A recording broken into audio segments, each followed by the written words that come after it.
Radhe Radhe. Radhe Radhe. Dandavat Pranam. Dandavat Pranam. Welcome to the exceedingly beautiful Shri Shri Radha Vinod Bihari Mandir, Shri Vrindavana Dasa.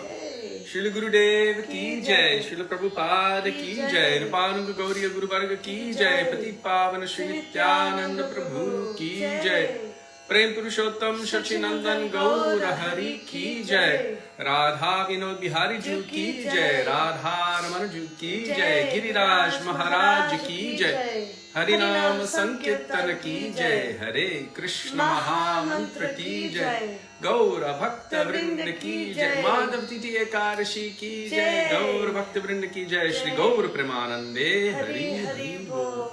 Swagatam, Swagatam, dear Vaishnavas, welcome. Radhe Shyam.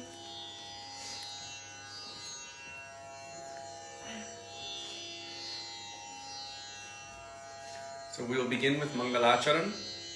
Mangalacarana is the auspicious invocation, invoking or calling for the mercy, the grace, the presence, the sidelong glances of our beloved Srila Gurudeva, our beloved Srila Prabhupada, our Rupanuga Gauriya Guru Varga, Patit Pavan Sri Nityananda Prabhu, Prem Purushottam, Shachinandan Gaurahari, going all the way back to the original Guru who is Krishna himself and his Guru of Prem, Vrishabhanunandini Srimati Radha Thakurani. As Krishna states, Radhikar Prema Guru, Ami Shishya Nata. Radhika is my Guru of Prem and I am simply her dancing pupil. She makes me dance various novel dances according to her tune.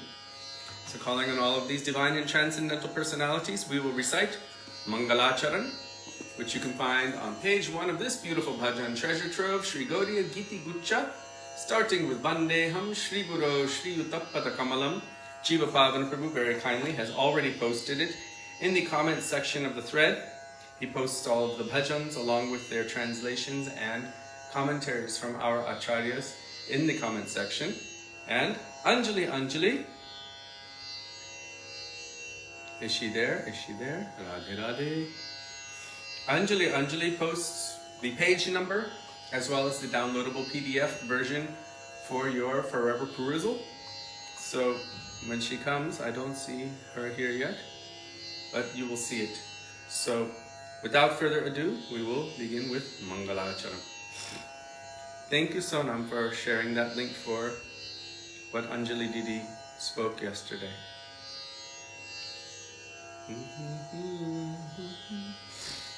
Vandeham Shri Guru Shri Yuta Padakamalam Shri Gurum Vaishnavangscha Shri Rupam Sagrajatam Sahagana Raghunatham Vitam Tam Sajivam Sadvetam Savadhutam Parjana Sahitam Krishna Caitanya Devam Shri Radha Krishna Padan Sahagana Lalita Shri Vishakhan Vitangscha Om Ajnanatimirandhasya Jnananjana Shalakaya Chakshurunmilitam Yena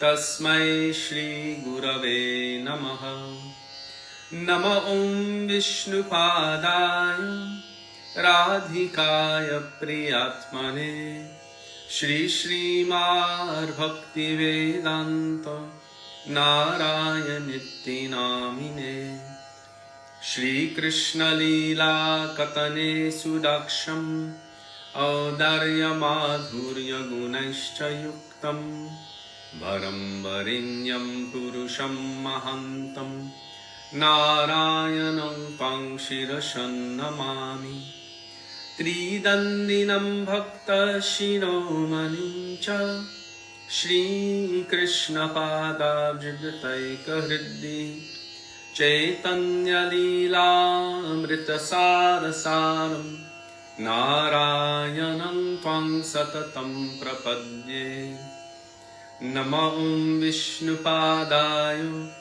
Krishna Presthaya Bhutale Shrimate Bhakti Vedanta Swami Nitti Namine. Namaste Saraswati Deve Gauravani Pracharine Nirvishesha Shunyavadi Paschatya Deshatarine.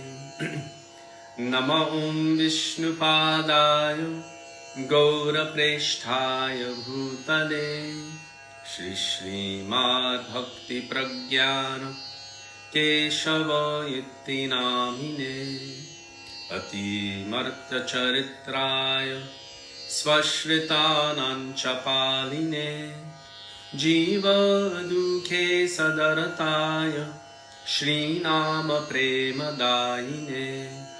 Nama Om Vishnupadaya Krishna Preshthaya Bhutale Shrimate Bhakti Siddhanta Saraswati Iti Namine Shri Varshabhanavi Devi Daitaya Kripabdhaye Krishna Sambandha Vijnana Daine Prabhave Namaha. Madhuryo Jvala Premadhya Shri Rupanuga Bhaktida Shri Gaura Karuna Shakti Vigrahayan Namostute. Namaste Gauravani Shri Murtaye Dinatarine Rupanuga Virudhapa Siddhanta Dhvanta Harine.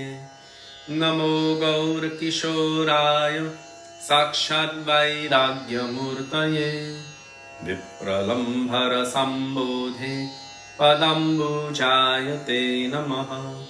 Namo Bhakti Vinodaya Satchirananda Namine Gaura Shakti Swarupaya Rupanugabbarayate. Gauravirbhava bhumestvam nirdeshtas janapriya Vaisnava sarvabhauma Shri Jaganathayate Namaha. Vancha kalpatarubhyascha kripa sindhubhya evacha patitanam pavanebhyo Vaishnavebhyo namo namaha. Namo Mahavadanyaya Krishna Prema Pradayate Krishnaya Krishna Chaitanya Namne Gauratvishe Namaha. He Krishna Karuna Sindho Dinabandho Jagatpate Gopesha Gopika Kanto Radha Kantan Namostute. Tapta Kanchana Gaurangi Radhe Vrindavaneshwari Vrishabhanusute Devi Pranamami Haripriye. Jayatang Surato Pangur Mama Mandam Matirgati Matsarvasva Padambojo Radha Madana Mohano. Divyat Vrindaranya Kalpadrumada Srimad Ratnagara Singhasanasto Shri Shri Radha Shri Lagovinda Deva Preshthadibhi Sevyamano Smarami Shri Mandra Sarasarambhi Vangshivattatatastitaha Karsham Menu Swanar Gopir Gopinatha Shri Estunaha Vrindaye Tulasi Devyai Priyayai Keshavasya Cha Krishna Bhakti Prade Devi Satyavatyai Namo Namaha.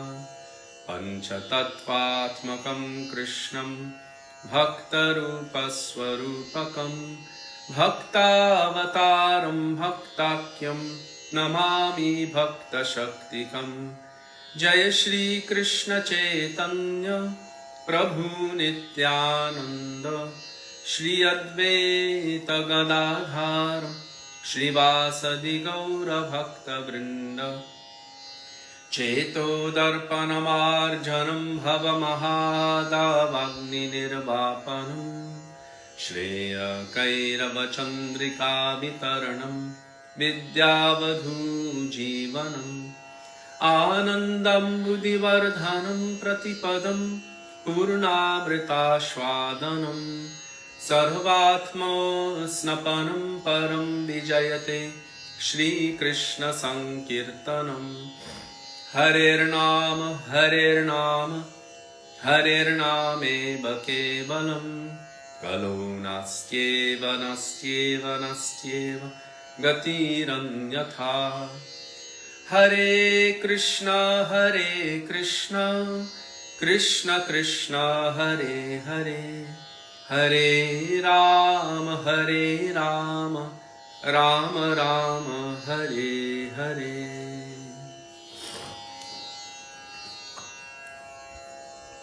Dandavat Pranam, all Vaishnavas.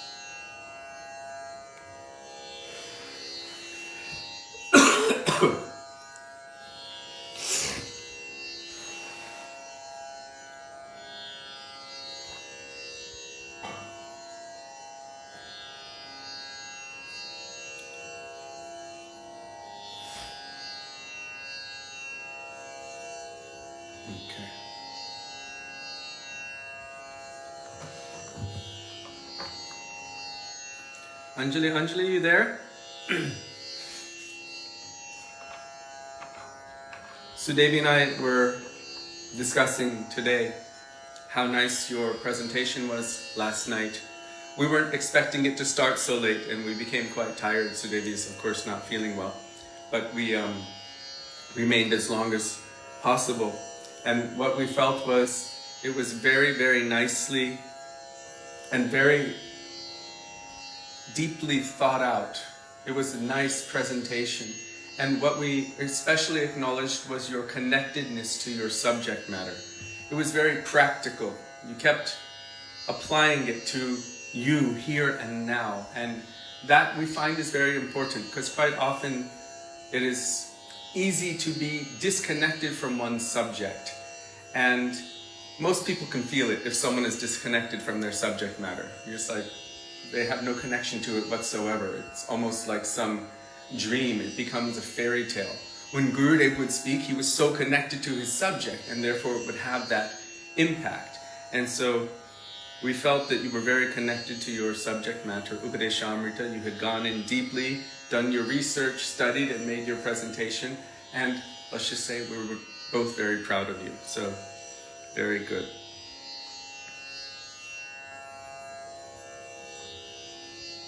Oops. Let's see.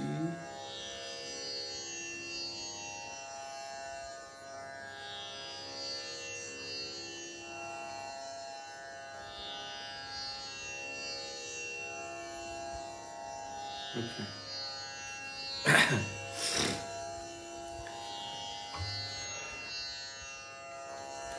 And also I wanted to mention that there was that question that I asked from the previous speaker before that, because sometimes, we listen very carefully when we listen. It's important always to quote one's source.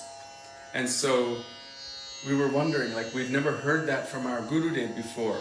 And so I actually asked some other devotees. I asked Pujapad Bhaktivedanta Madhav Maharaj, who at present I think he has a little flu as well, so pray for him to get better quickly. Because Kartik is coming soon and he has a big seva ahead of him. So, but I asked Pujapad Madhav Maharaj, I asked some other Vaishnavas who have heard from other Vaishnavas about that subject matter of Krishna or the queens in Dwarka wanting to do Rasa Leela in Dwarka with Krishna. And what I gathered from all of these Vaishnavas was not that it was a real thing, but it was a theoretical. So if, for example, the queens of Dwarka would want to do something like a Rasa Leela with Krishna in Dwarka, it could not take place. One, because the bhav would not arise in the heart of Krishna. Why not? Because he's with them all the time. He lives with them. They're his wives. With the gopis, they're not his wives, so it is Parakiya Bhav.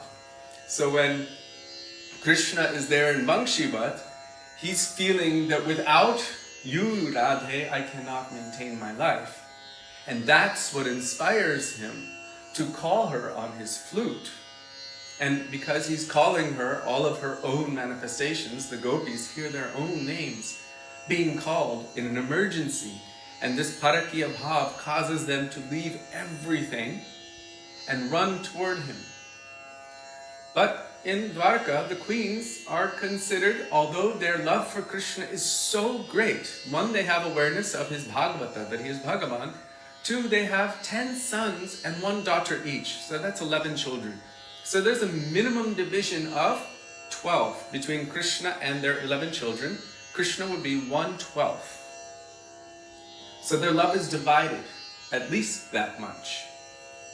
On top of that, they have so many responsibilities. They're not exactly exclusive, you can say, exclusively fully one-pointed. That's why Parakiya Bhav is glorified so much. So Krishna would have no inspiration. They also would not be able to do such a thing. Sudevi and I were discussing today how just over 1 parijata flower created such a havoc. When Narada Muni has a parijata flower from the heavenly planets, he gives it to Krishna in front of 16,108 queens and says to Krishna in front of all of them, give it to your favorite queen. Krishna's okay, well he has to observe Maryada at that point. I've told each one of them that they're my favorites, so what do? He had to give it to his first queen, who is Rukmini. So he gives the parijata to Rukmini. Immediately Satyabhama, who is Bhamya Bhav,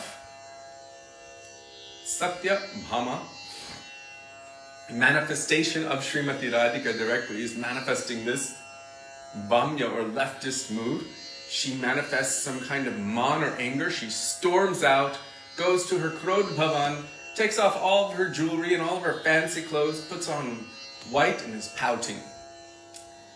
And Krishna, basically, he could tell her to come here immediately, or she can go home to her family, to her father's house. So she had to come before him with her head bowed. But anyhow, the duty of the husband is to always try to endeavor to satisfy the desires of the wife. So after Krishna set the stage, who's the boss, then he went to try to appease her. So he took her on the back of Garuda. He went to the heavenly planets, took an entire parijata tree, fought with the demigods. It was a big battle. And then planted that tree in the back, in the yard of Satyabhama. So there's so many different aspects which would take place. If Krishna is in Dwarka Bhav, and of course the queens are also in Dwarka Bhav, then Rasa Leela cannot take place because the ingredients for Ras are not existent there. So that's why I'm saying it's a theoretical. It's not that it happened, that Krishna was there, that Krishna had a flute and he called them and they all came running, but then they had to go home or anything like that. So anyhow, I heard it and it sounded a little bit interesting. I was like, wait a second, I've not heard this from my Gurudev. That's why I asked for evidence, Praman. This is our culture. Our culture as devotees, aspiring Vaishnavas, aspiring servants of the Vaishnavas, is to always seek evidence. What is the source and what is their source? Where can it be found in Shastra? Mahaprabhu gave this example with Raya Ramananda, not just because someone said it at such a time. This person said it, okay, so what is their praman? What is their source? So we also must have the full context. And then taking into consideration tattva vichar and rasa vichar, the conception of tattva. Everything must have that as a foundation, otherwise we can question it and doubt it. And then rasa vichar, the conceptions of rasa. If it doesn't coincide with rasa properly, right? Imagine if I said, oh yes, come to my house, we're going to have beautiful prasadam. And then I give you dessert, and it's sweet rice. Except I didn't put sugar in it, instead I put salt. Maybe by accident. Well, if you're expecting sweet rice and you get a mouthful of salty rice, I mean, it would be quite disturbing. So this is the meaning of rasabhas. Ras requires so many ingredients for it to flow properly. And if we put something into the mix which is not in alignment with the rasa, then it becomes abhas. It becomes a disturbance, like salted sweet rice instead of sugared sweet rice. It's not going to be sweet rice, it'll be something else, and it will be disturbing. So there are certain ingredients required for rasa, and they need to be put in the proper proportions, mixed in the right way for rasa to be able to manifest. Otherwise it won't manifest. So Rasa Lila cannot and will not manifest in Dwarka because the ingredients do not manifest themselves in Dwarka. The mood is different, the flute is not there, the bhav to call them to dance with him, and parakiya is not present. So all of these different ingredients for rasa don't exist in a sense. So it cannot take place there. Where Vrindavan, in many different locations throughout Vrindavan, is well suited for all kinds of rasa. So I just wanted to share that as well.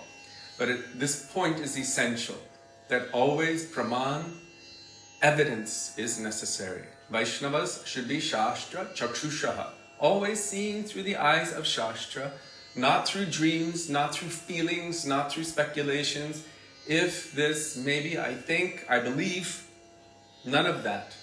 Always quoting from Shastra. And Mahaprabhu gave this as a foundation when discussing even these higher esoteric conceptions with Sri Ramananda. Even about rasa, still it required evidence from Shastra. So Bhaktivinoda Thakur, Srila Saptam Goswami, Satchidananda, Srila Bhaktivinoda Thakur has established from the beginning of his Dashamula Tattva. Dash means 10, Mul means root, and Tattva means truth. Dashamula Tattva. The 10 essential root truths or tattvas. A tattva is something that always is. It cannot be changed. A tattva is foundational. So the first thing, Amnaya Praha. Evidence, Amnaya, is required. And then the discussion of what evidence is. This is necessary. It's not just someone's thinking or someone's...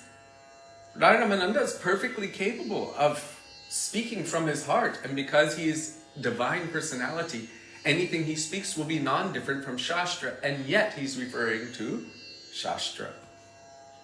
So Mahaprabhu is teaching this lesson to all of us so that we don't follow whimsical thought processes or just quote from anyone because they said it.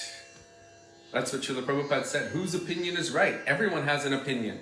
Millions and millions. Who's right? Is everyone right? We follow what Krishna says, what his pure devotees, what the Shastra says. And they should also confirm with one another. Thank you, Anjali, for that picture. This is pramana. It's always necessary. So coming back to Anjali, I just wanted to again congratulate you on your well done research. You went into the details of it. You sought praman or evidence, and you presented with evidence quoting your sources, and therefore you manifested, or what we felt was your connectedness to your subject matter. And that's also really important, especially for someone like me who grew up in a situation where a lot of persons did not seem to be connected with their subject matter. Rather, they almost seemed to be as far away from it as possible. It's difficult to listen to someone who appears to have no interest in what they're speaking about. So, at least for myself, I always try to find as much interest in my subject matter as possible, because Gurudeva ordered us to inspire on his behalf. And to inspire means you have to feel something yourself. Find your fire and share that with others. Otherwise, what are we sharing? So even then, I try to avoid speaking on subject matters that are way, way, way outside of my jurisdiction of even proper comprehension. Try to stay within subject matters that I can kind of catch, and always, always, always quote authority.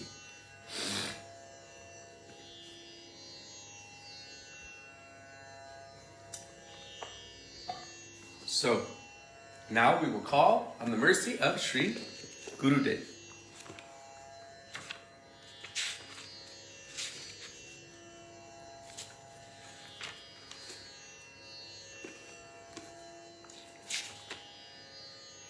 One other thing I like about Anjali's presentation, Anjali's fearless. She's... You've got all of the ingredients for a super preacher, super representative of Sri Guru and our Guru Varga. Fearless, bold, quoting authority and representing, and in the face of anything, just poof, holding your ground. If you hold the ground of Gurudev, if you hold the ground of our Guru Varga and Sadhu and Shastra, and present it fearlessly, oh, you will make all of them so proud. Like a lion jumping on the head of elephant, of Apasiddhanta, of Sahajya, of Mayavad, of all kinds of nonsense philosophical ideas, jumping on the heads of these elephants of Aparad and roaring very loudly. This is what Gurudev wants of his disciples, including his female disciples, especially his daughters. Okay, so Gurudev.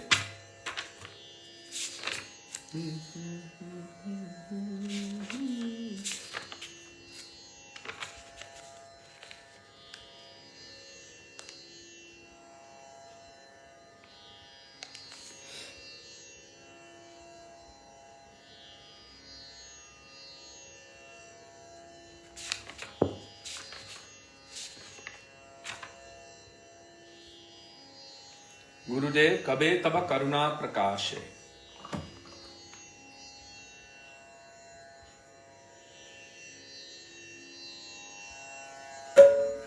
That's page 35 by Srila Bhaktivinoda Thakur.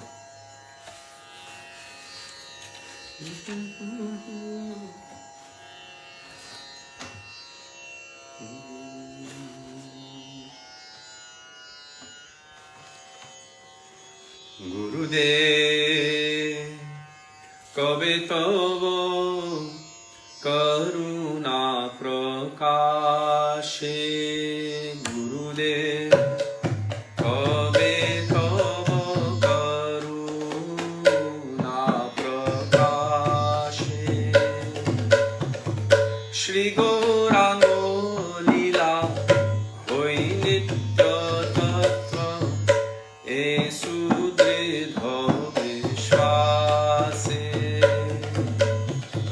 Shri Gauranga Lila, Hoy Nitya Tattva, Esu Dridha Vishwase. O Hari Hari Boli, Godruma Karane, Hari Hari Boli, Godruma Karane, Brahmi Bodarshan.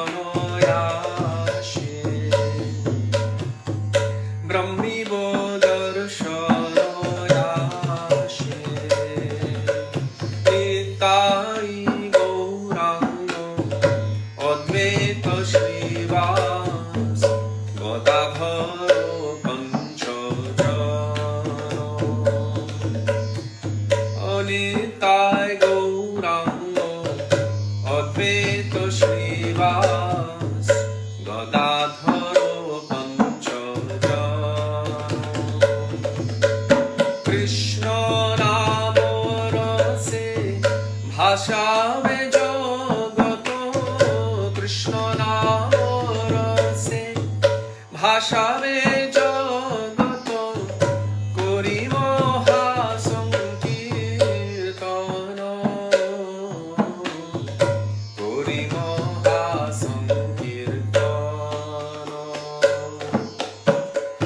Krishna Nama Rase Bhashave Jagato Kori Maha Sankirtana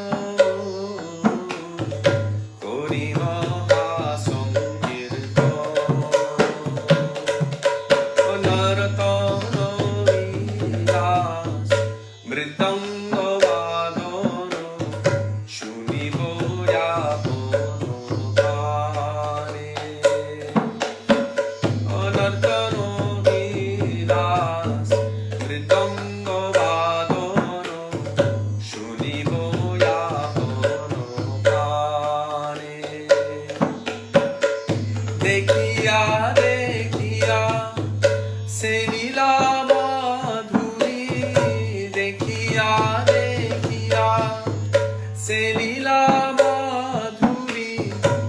Shivo premero bane Bhashivo premero bane Adeki ava se lila rotono Kadiha gorango Adeki ava se lila rotono Kadiha gorango Amare Vishai Pagol Bolia Amare Vishai Pagol Bolia Angete Dibe Koduni O Angete Dibe Koduni O Kabe Tava Karuna Prakase Gurudeva Kabe Tava Karuna Prakase Jaya Gurudeva Jaya Gurudeva Jaya Gurudeva Jaya Gurudeva Jaya Gurudeva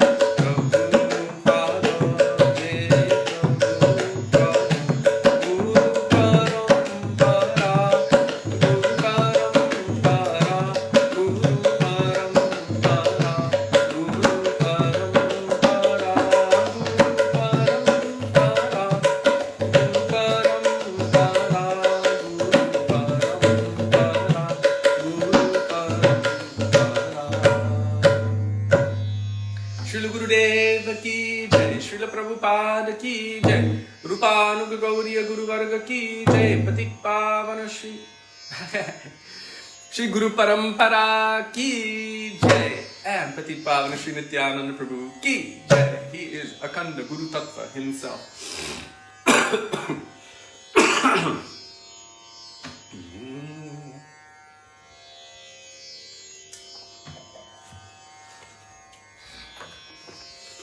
Now we will call out for the mercy of the Vaishnavas.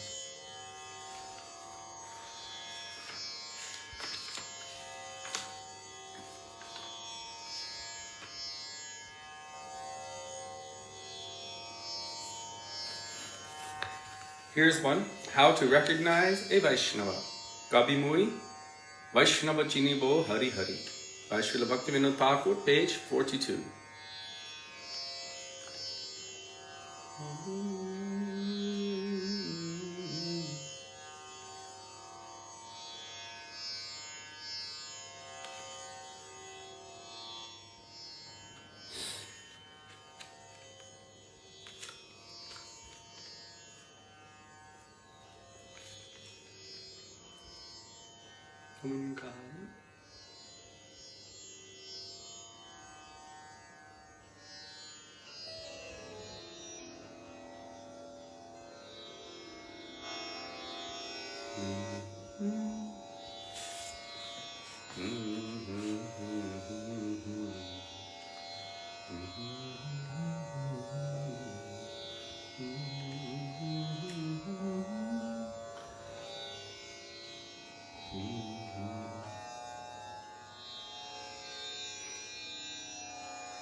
O Hari, when will I recognize who is a Vaishnava?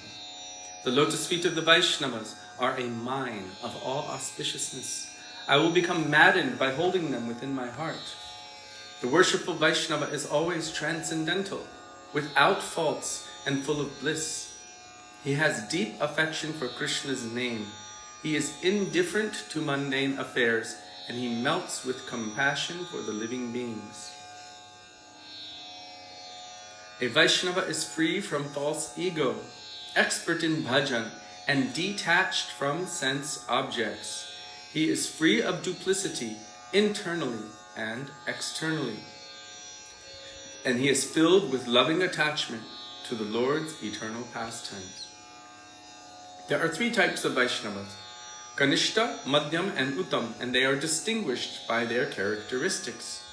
I have heard from authorities that one should give affection to the Kanishta Vaishnava, offer respectful obeisance to the Madhyam Vaishnava, and fully serve the Uttama Vaishnava. When I recognize Vaishnavas according to their qualifications, and thus duly honor them, I shall certainly receive their mercy, which is the source of all success. Bhakti Vinod never speaks to those who, out of envy, criticize the ever-pure character of Vaishnavas. Instead, he always remains silent.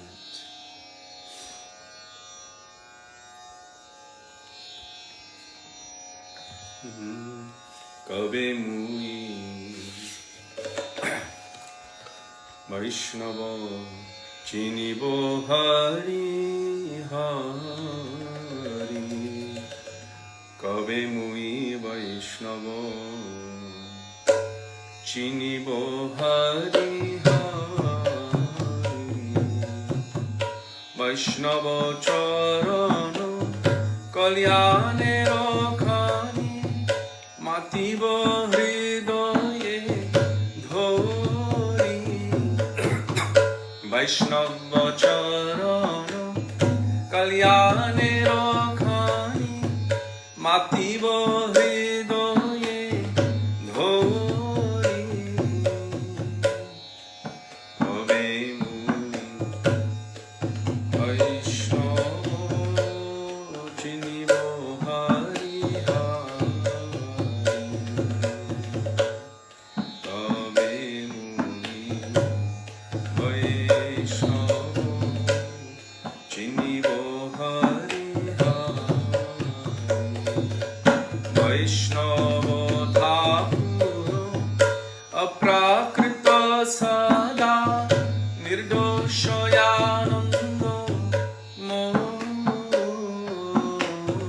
Vaishnava Thakura Aprakrita Sada Nirdoshayananda Krishna Name Trito Jare Udasino Jivete Doyatro Krishna Name Trito Jare Udasino Jivete Doyatro Abhimano Dhino Bhajane Pravino Vishwayete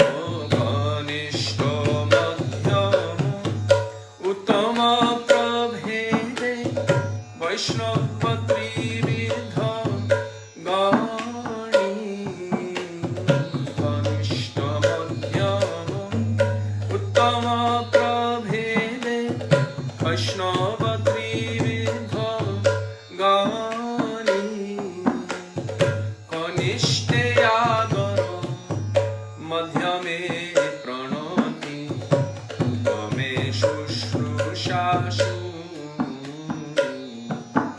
Kanishte Yadara Madhyame Pranati Uttame Shushrushasu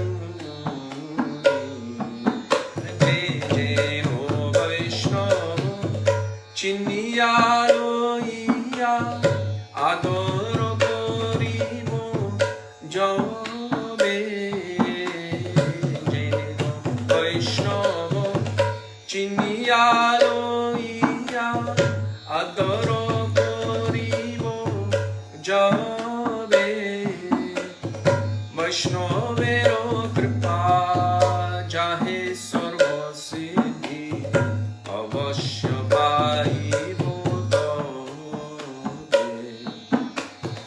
Vaishnavera kripa jahe sarva siddhi avashya pahi Vaishnava charitra sarvada pavitra jaininde himsa kori Vaishnava charitra sarvada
Vaishnava Thakur's ki Jai.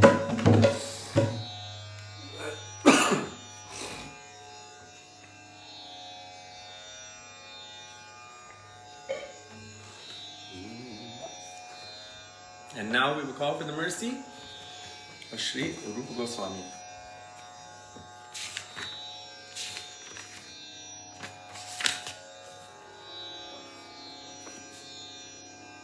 Haraye Namah Krishna Yadavaya Namah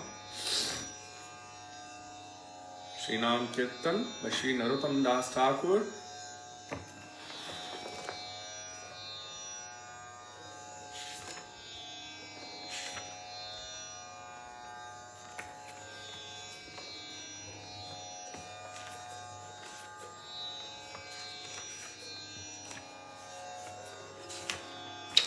Page 148 in our Sri Gaudiya Giti Guccha.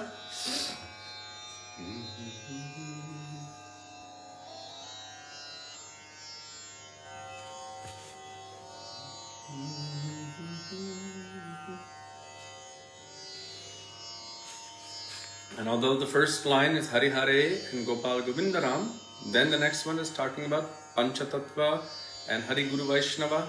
Then it comes into our 6 Goswamis, and all of the rest of the prayers, at least the next 4 prayers, are all dedicated to them.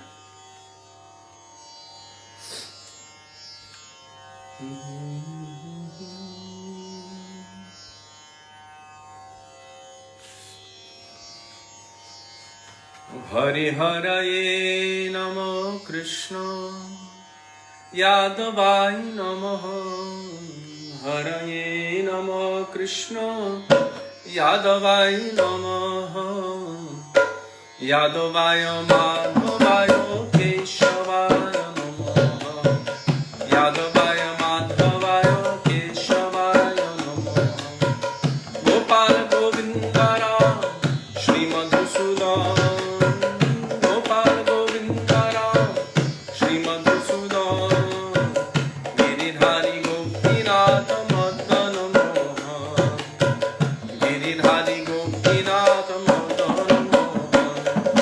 Śrī Caitanya-Nityananda Śrī Advaita Gopta Śrī Caitanya-Nityananda Śrī Advaita Gopta Hari Guru Vaisnava Bhagavata Gita Hari Guru Vaisnava Bhagavata Gita Shri Rup Shri Sanatan Bhatta Raghunath Shri Rup Shri Sanatan Bhatta Raghunath Shri Jiva Gopala Bhatta Dasa Raghunath Shri Jiva Gopala Bhatta Dasa Raghunath Te Jai Goshai Puri Charana Bandhan Te Jai Goshai Puri Charana Bandhan Jaha hoite Vignanash Abhishta Puran Jaha hoite Vignanash Abhishta Puran O Echai Goshai Jar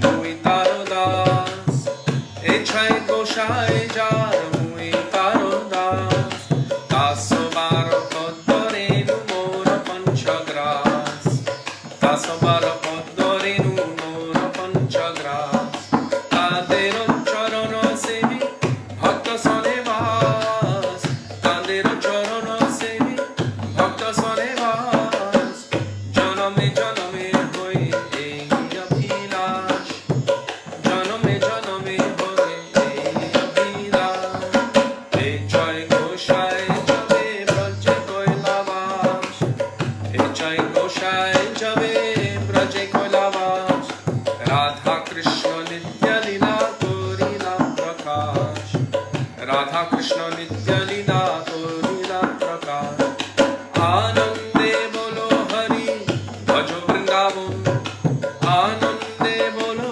Hari Bhajo Vrindavan Shri Guru Vaishnava Pade Manjayaman Shri Guru Vaishnava Pade Manjayaman Shri Guru Vaishnava Pada Padma Kori Ash Shri Guru Vaishnava Pada Padma Kori Ash Nama Sankirtana Kohe Narottama Das Nama Sankirtana Kohe Narottama Das Hari Haraye Namah Krishna Yadavaya Namah Haraye Namah Krishna Yadavaya Namah Yadavaya Madhavaya Keshavaya Namah Yadavaya Madhavaya Keshavaya Namah Gopal Govindara Shri Madhusudan Gopal Govindara Shri Madhusudan Giridhari Gopinatha Madana Mohan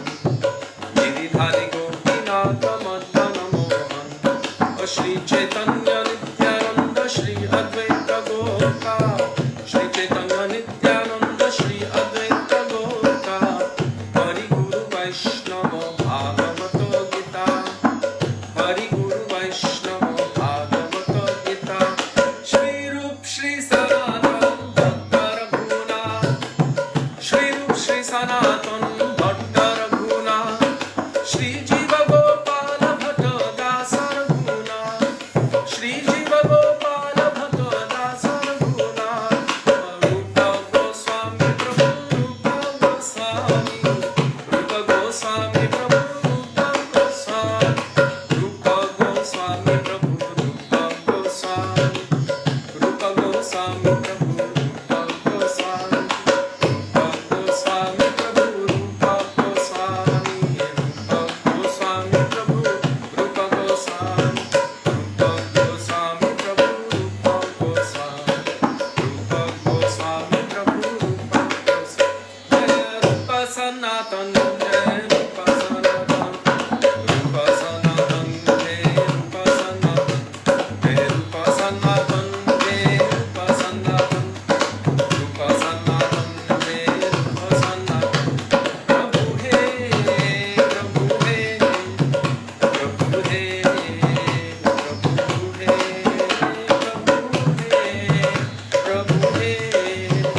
Goswami Pad Ki Jai, Shri Sanatana Goswami Pad Ki Jai, Shri Shat Goswami Prabhu Ki Jai, Shri Rupanuga Gauriya Guru Varga Ki Jai. Question: Is Krishna Jinka Naam Hai, Gokul Jinka Dham Hai bona fide? If so, could we please sing it? I don't know if it's bona fide. I don't see why it wouldn't be, but I mean, I've heard it since I was very little.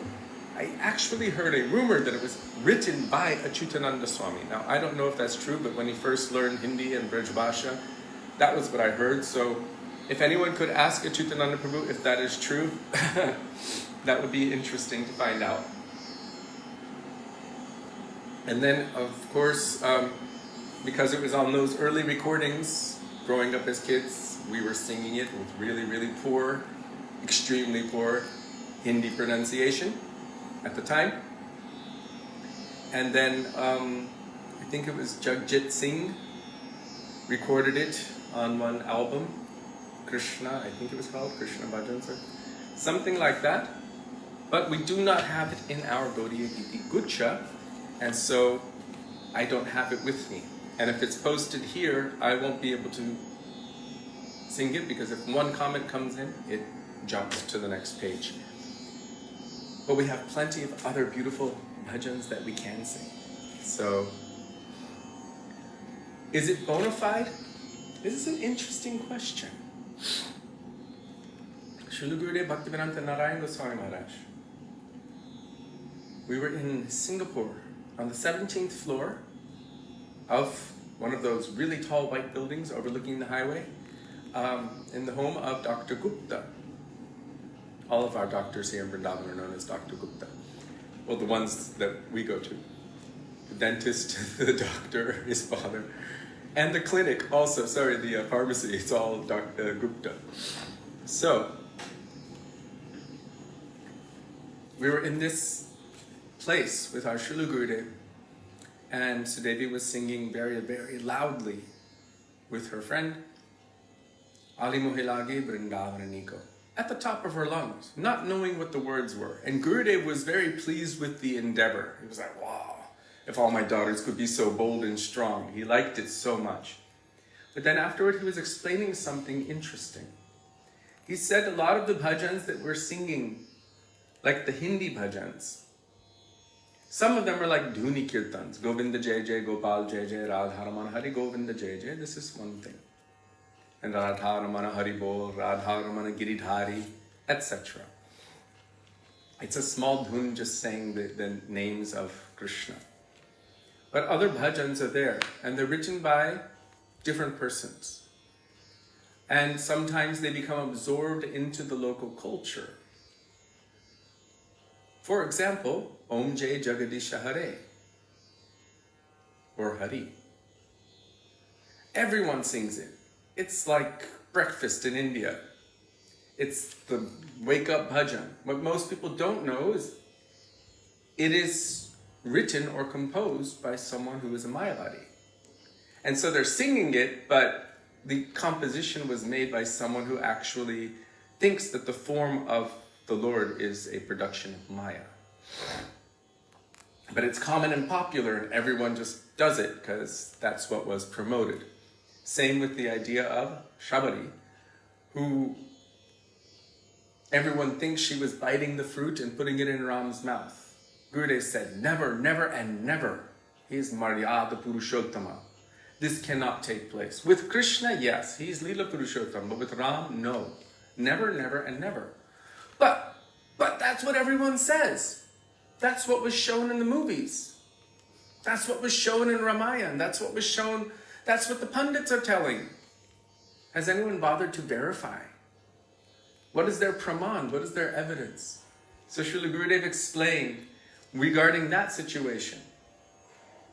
Srila Gurudev told in front of us, he actually told us personally, that at that time in Treta Yuga, because she was testing the fruits of different trees to see which tree had the sweetest fruits.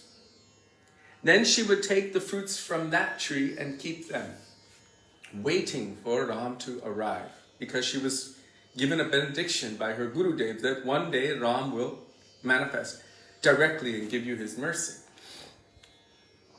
So every day she would prepare. So she would test the fruit of different trees, which tree had sweet fruits. Then she would take the fruits of that tree and present them. Not that she was biting it and putting it in his mouth. Like she was feeding directly like this. This happens in Vrindavan. The gopis or the cowherd boys, they might be able to do this, or Yashoda, but not in other pastimes. Ram is Bhagavan, Maryada Purushottam Sri Ramchandra. So Gurudev said never, never, and never. At that time, if you took something from a tree, it was considered kind of offered and not offered. If anything you took from a tree. So I'm explaining that for a reason. Just because people accept stuff or believe stuff, it doesn't mean it's right or true. Even if millions and billions, still, like Srila Bhaktisaranta Saraswati Prabhupada said, even if all of the countless jivas and all of the countless material universes in one voice shouted at me the untruth, I would stand alone in the face of all of them and loudly and boldly proclaim the truth. Wow, when oh when, to stand there and witness him do such a thing. My God. Well, he did, didn't he?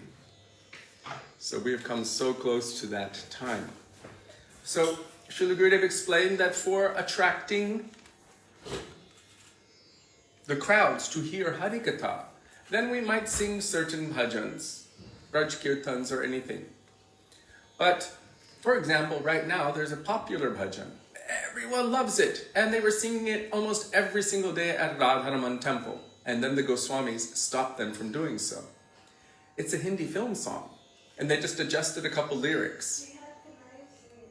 We had Kanhaiya sing it here. It's beautiful. It's in Rag Darbari and the tune is so nice and the mood is nice, but it's a recent Hindi film song, Chokpurago. And they just changed it to Radharaman Ghar Avenge. Radharaman is coming to my home. So there's a lot of sentiment put in it, but what is the source? Who is adding, who is mixing, and what makes it a proper bhajan? So Srila Gurudev said that we focus on the bhajans. We focus on the bhajans of Sri Narottam Das Thakur, Bhaktivinoda Thakur, our Gaudiya Vaishnava Acharyas. He said maybe for public program to bring them in so that they can hear our conceptions for Harikatha. Then we will sing these other ones. And he even mentioned Meera. So he said, because her mood was to go to Krishna herself, alone.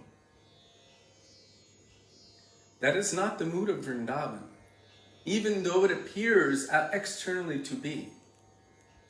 It is not the mood of Vrindavan. In Vrindavan, who comes to Vrindavan must take shelter of Vrindavaneshwari, Vrishabhananandini, Srimati Radha Thakurani. She is the queen of Vrindavan. And one comes into Vrindavan under her guidance, under her shelter. So Srila Gurudev mentioned, with a little bit of care, that it may be that she became a maidservant of one of the queens in Dwarka. So even then, although all of India has put her in the position of saint, and it may be, but it doesn't mean that she has in her heart really Brajabhav. Even though Tomar, like all Giridhari, Ali Mahilagi, Vrindavan, and how much do I like Vrindavan, and always speaking about Giridhari, that's who is lifting Govardhan, but the mood is to approach Krishna alone. So this is important. We were discussing Rasa Vichar previously and Tattva Vichar. So those who have the eyes to see through the conception of Tattva and who understand the conceptions of Rasa, they will be able to detect what is on and what is not on, so to speak. And so I'm not specifically speaking about Krishna Jinka Naam Hai, Gokula Jinka Dam Hai. I'm not speaking about that. I'm speaking about just having an understanding. Where is it coming from? What mood is present within it? Who wrote it? What is their intention? This is all essential for us. That's why it is very safe for us to hold tight to the bhajans of Sri Narottam Das Thakur, Srila Bhaktivinoda Thakur, Sri Lochan Das Thakur, what our Guru Varga have given us. This is, you can call it safe. Even some of the kirtans, some of the bhajans, which are very common and popular, are composed by persons who claim they are Krishna and they're doing Rasa Leela with their gopis, so to speak. Complete bogus nonsense persons, but it has become integrated into the culture. And it sounds nice, it's got a good beat, people like it, and they can groove and dance to it, and so it becomes popular and people love it. But what is the mood? What is the bhav of the person composing it? What is their connectedness to Brajaras and Brajalila and their understanding, the depths of their understanding? So it's not just about bhav, because there's so many persons who are feeling so much.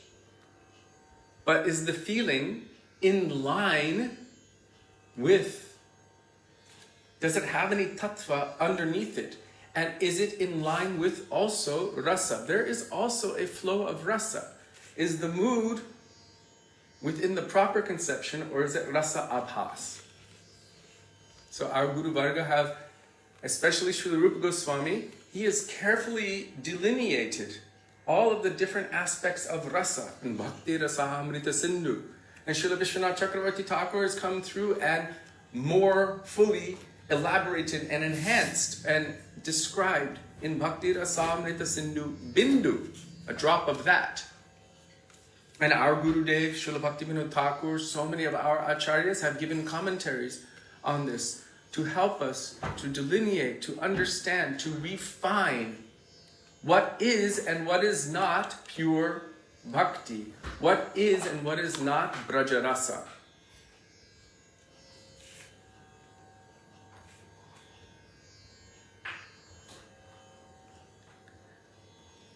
And Gurudev also told, he would tell this story of this one Baba, Sadhu Baba, who's speaking Harikatha. Thousands of people are in the audience, but he especially noticed one. She would be sitting there just weeping and weeping as he was speaking. And so he took interest. Afterward, he went to her. Oh, Manya, mother, I've noticed that you are weeping so much. What is it in my katha that is making you weep like this? And she said, oh, because he's speaking about Radha and Krishna and all kinds of beautiful pastimes and everything. And she said, I used to have a goat. Her name was Radha. But she died. And I miss her so much. But when I see you speaking, the way your white beard moves and you're saying Radha, Radha, Radha, I'm remembering my goat and feeling so much separation. So I'm crying. So just because someone is expressing a lot of sentiment, it doesn't mean that they're actually connected. It's very easy to become embroiled in a mood of sentimentality and start manifesting symptoms. But we've seen there's one history where Haridas Thakur was hearing one snake charmer glorifying the pastimes of Anantadev and Krishna. And Haridas Thakur, he fell on the ground and began manifesting all Ashtasattvic bhavs. Tears were flowing from his eyes. Hairs were standing on his head. He was rolling on the ground, calling out, Krishna, Krishna, Krishna. And that snake charmer took the opportunity to touch his feet, and all others touched his feet. There was one person who was quite envious. One Brahmin saw, hey, this Muslim, that's how they saw Haridas Thakur. Look at, he's manifesting the symptoms and everyone's giving him so much honor and respect and everything. I can do that too. Why are they giving him so much respect? Don't they know who I am? So the snake charmer began doing his song and glorifying, and this person, he began manifesting these symptoms. Weeping, crying, rolling on the ground, hairs on end, roaring. And the snake charmer grabbed a stick and started beating him. And he ran away, and everyone's like, what happened? Before, the other one was doing that, and you touched his feet and gave so much respect, and this one came and he was doing the same thing, and you beat him with a stick and sent him running. He said Haridas Thakur, was exhibiting true symptoms. It was all spontaneous. He was envious and only pretending. So our Guru Varga, they do not like pretenders. They do not like kapata. They do not like cheating and hypocrisy and all of these things. Immediately they call it out. Hey, nonsense. What are you doing? And Srila Bhakti Siddhanta Saraswati Prabhupada, our Srila Prabhupada, our Gurudev, all of our acharyas, they detested when people would do this whole fake thing. Like, listen. Gorango bolite habe Pulakasha. That. It's so common. And it gets a lot of people in the audience to cry. But that person there is putting on a show. It's fake. It's false. And our Guru Varga do not like it one bit. They don't like false, sentimental shows of emotion. They cast it out. Or anything that disturbs the real thing. I remember once we were at Imlitala, and there Kanaya Brahmachari, he was a very senior Vaisnava disciple of our Param Gurudev Srila Bhakti Pragyan Keshav Goswami Maharaj. So he was singing, I believe it was Ohe Vaishnava Thakur at the time. And as he was singing, tears were flowing from his eyes, and then he was pausing in between and glorifying our Srila Gurudev, Srila Bhaktivedanta Narayan Goswami Maharaj. And his characteristics, his nature. And then the mridanga player was there. I forgot his name. But anyhow, he was good and he knew the mantras. And so he would come to the end part of the verse and he would go, and Gurudev just looked at him, like this. What are you doing? You're trying to take away from the mood and bring all of the attention to you, but it has nothing, no connectedness to the bhav. Gurudev was strong. Stopped him immediately. Don't disturb that mood. So from both sides, don't disturb the mood of the pure devotee. And two, don't falsify or fake being a pure devotee. Our Guru Varga were so careful and so clear about this. They didn't tolerate any of this nonsense. So for us, it is essential to also understand, where is it coming from? What is the source? Pramanam. Not just some concoction of the mind. Not some sentimentality. Not coming from people that are really famous because they're on television and so they have lots and lots of followers, but they are claiming to be Krishna. And they've got all of their gopis and doing all kinds of nonsense, nefarious activities. Just because they have a lot of money and they're really famous does not make them Krishna. And Bhaktivinoda Thakur showed us personally with this B.V. Kishan, whatever his name is, Bisha Kishan, in Orissa. He also said, I am Krishna and I'm going to do Ras Leela with all the young brides of Orissa.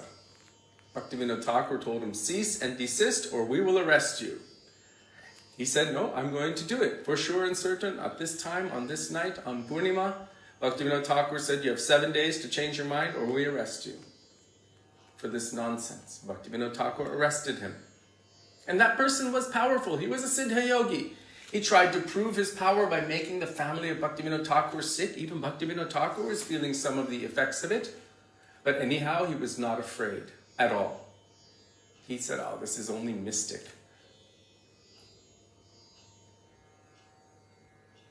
Your power is only mystic. But he's no Bhagavan. He's not the Supreme Lord. So Bhaktivinoda Thakur had his hair chopped off. All of his power was in his hair. And that person basically decided to take a fast. And then somehow he got poisoned and finished his own life. So Bhagavan, not Bhagavan. These days it's very easy for anyone to claim that position. When Sudevi and I were walking in the park in 2010, we had arrived because Gurudeva was manifesting his departure Leela pastimes. We were in the park and some man came up to us, oh, Sudevi Kishori Mohan. We're like, yes, Radhe Radhe, Dandava Pranam. Oh, I've seen you and, this and that. In this Kali Yuga, you are incarnation of Radha and Krishna. He said it just like that.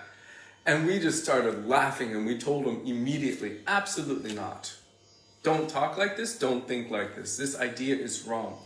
But how easy is it if you just say, yes, you are right, and our mridanga player is Mahaprabhu. Just like that. And then you start getting followers and you just promote it. There's so many who are promoting this kind of stuff here. And so many fall for it because they don't have any foundation in tattva, siddhant, or rasa. No truth, no praman, sentiment. Oh, feeling. Did you see this? Did you see that? Did you see Thakurji moving and dancing and looking at me? And then I'm doing all nonsense in the daytime, thinking that I'm witnessing Krishna. At the time of Chaitanya Mahaprabhu, this also was going on. So many persons were going every night to see something. What were they claiming to see? They were standing on the banks of Jamuna, claiming to see Krishna dancing on the heads of Kaliya. But they couldn't see anything. They saw a light moving around at a distance. And they were saying, oh, Krishna's dancing on the heads of Kaliya. And Mahaprabhu didn't take any interest or any notice whatsoever. He said, this is not for persons bound in this material world to see. They cannot witness these things like this. And then it was later discovered that it was a Muslim fisherman. He had a lantern hanging on his boat. And as the waves of Jamuna were moving the boat, the lantern was also shaking and moving. And it was at a distance, so everyone mistook it to be, they were claiming it as Krishna dancing on the heads of Kaliya. And it's nice to have that thought, but not to make the claim. It reminds me of this is one thing, but not, oh, that is.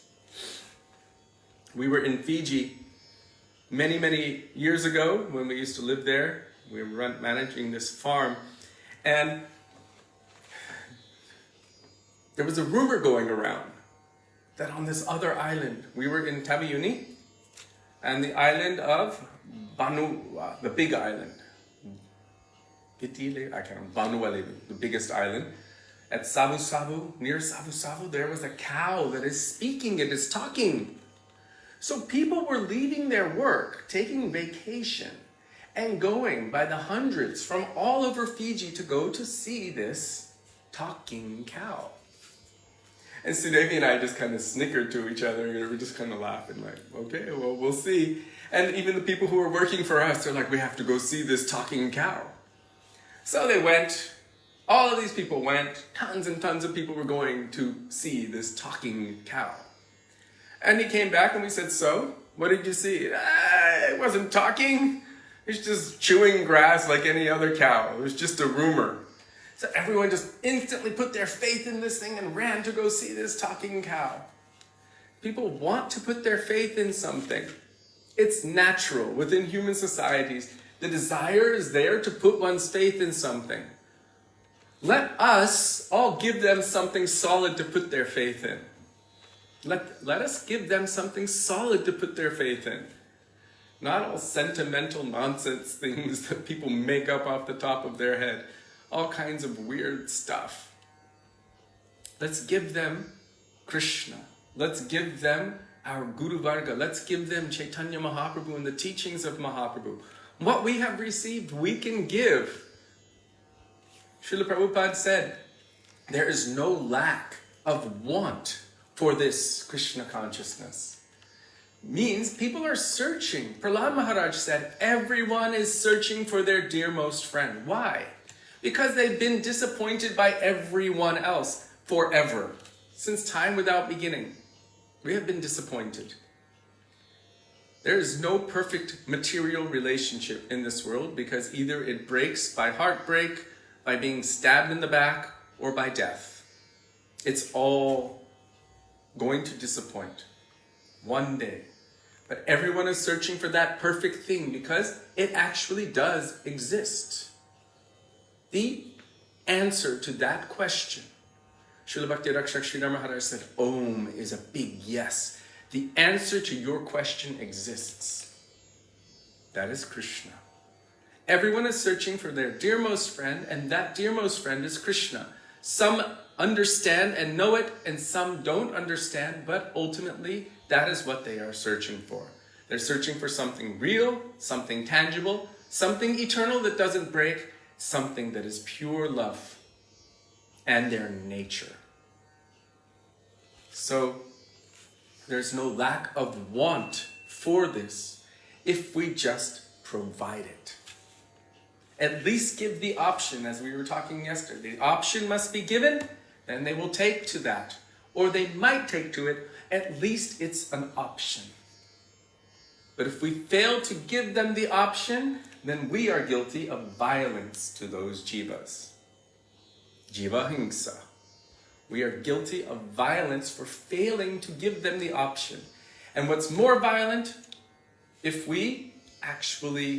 they have the option and we push them away from it, encouraging them further into samsara, into the material world, that is even more detrimental, more violent to the jiva. That is also known as violence to the jiva or jiva hingsa. So to give that option, that is our service. That is the order of Mahaprabhu. Otherwise, what do they have? Millions of opinions from people who have only ideas and creating stuff off the top of their heads. Just making stuff up. And people will go for it because they don't have the real thing to go for. If that's all they've got, people are desperate to follow somebody who has conviction. Believe it or not, most people are social and they want to follow something. So some people will follow the government and some people will follow the anti-government and some people will follow this or follow that. Everyone needs to be the servant of someone because it is our nature. We are servants by nature. Every single jiva is a servant. So our Srila Prabhupada would say, he said we all have to be the dog of someone. So why not be the dog of Nityananda Prabhu? Why not be the dog of Guru? If we have to be the dog of someone, let's be the dog of someone qualified, of a good, of a real, of a pure, of a powerful master. Srila Gurudeva, he said, even if there are other dogs who are much bigger, if we have a powerful master, and we're a very small dog, but if we have a powerful master, we know that, oh, my master is so powerful, he has so many big guns, then we can bark very loudly even at other big dogs because we know our master is so powerful. So we should be the dog of Gurudeva. We should be the dog of Nityananda Prabhu.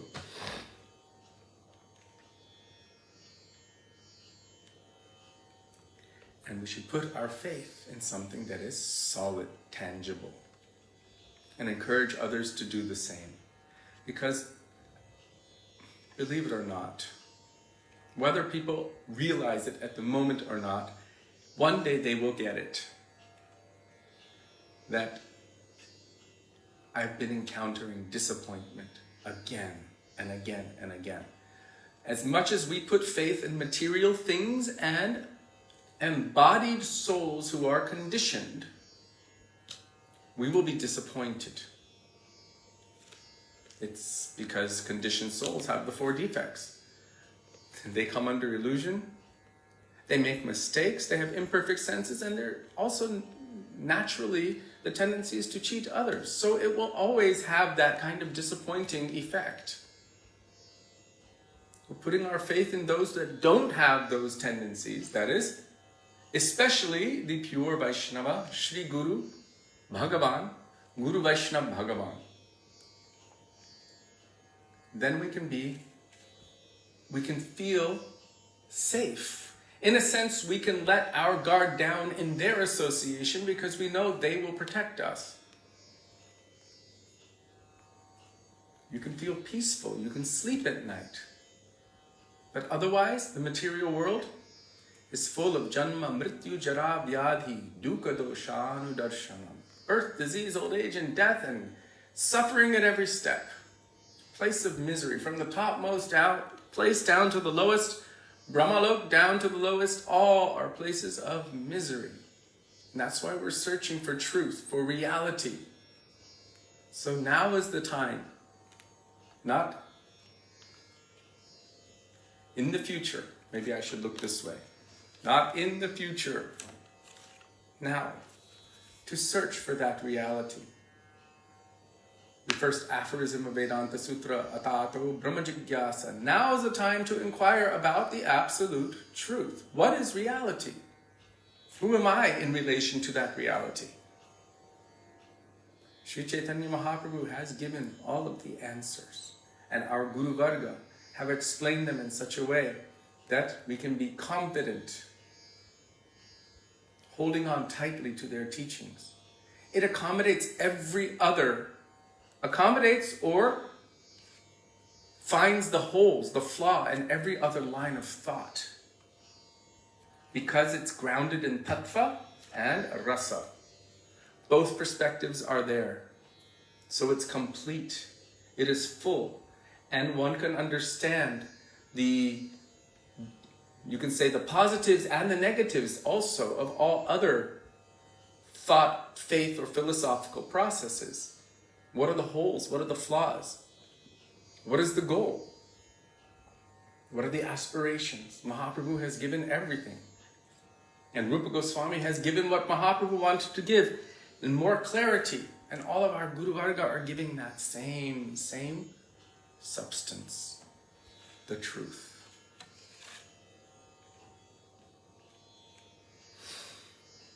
So now,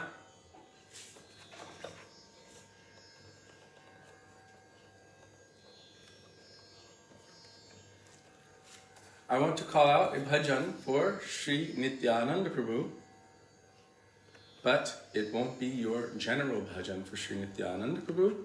It will be a special one. Srila Gurudev said that we can also call out these bhajans for Sri Gurudev, these Sharanagati bhajans. And the one we had been singing was Sarvasva Tomar Charane Sampya Porechi Tomar Ghare. That, oh, you are my master and I am like your dog. And since we were just discussing this, Gurudev said you can call this out for Gurudev, but Nityananda Prabhu is Akhanda Guru Tattva, the whole conception of Guru Tattva. And Prabhupada said that we have to be the dog of someone, so why not be the dog of Sri Nityananda Prabhu? So when we're chanting this bhajan, I'm chanting this bhajan at this point, Sarvasva Tomar Charane Sampya Porechi Tomar Ghare, in a mood of calling out to Sri Guru Nityananda. Pati Pavana Sri Nityananda Prabhu Ki Jai. That's page 205.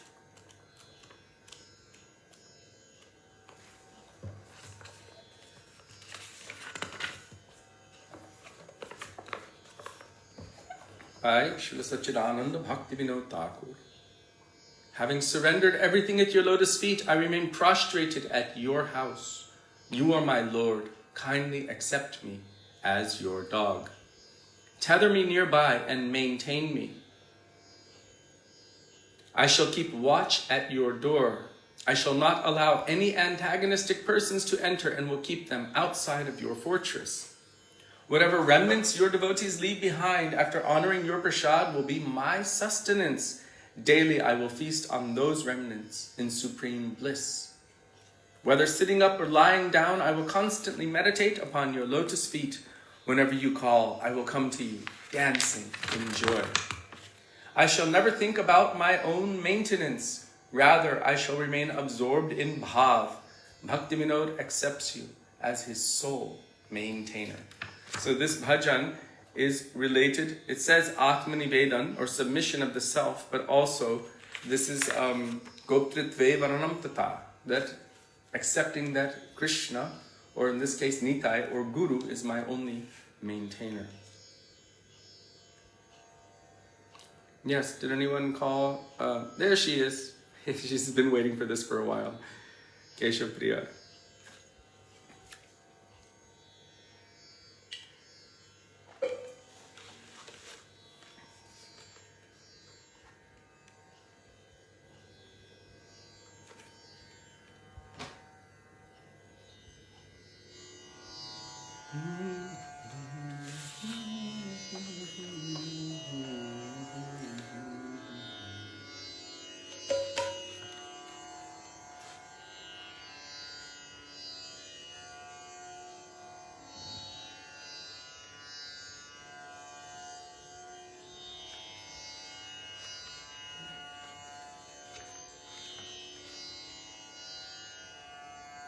Sarvasva Tomar Charane Sapiya Porichito Maro Ghare. That's high.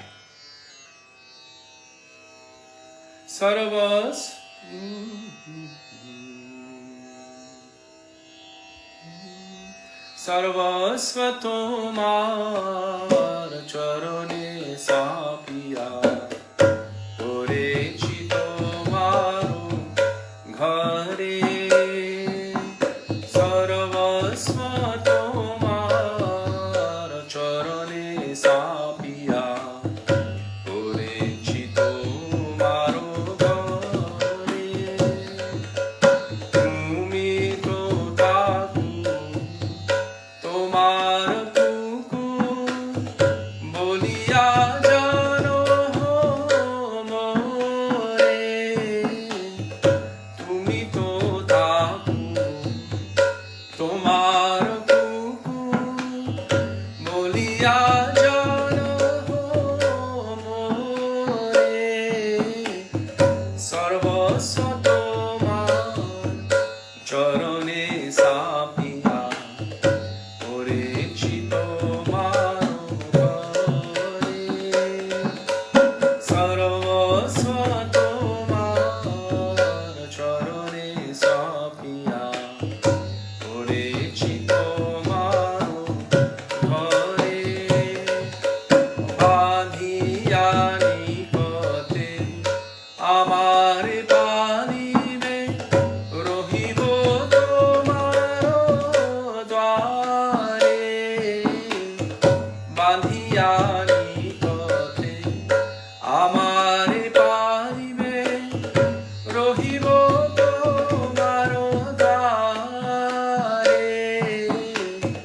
Pratipojanere asite nadibo.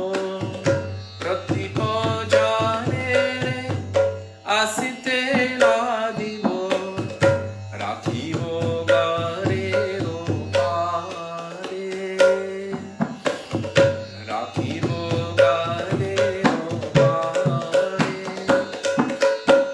Patavani jajan prasad seviya uchishto rakhibe jaha.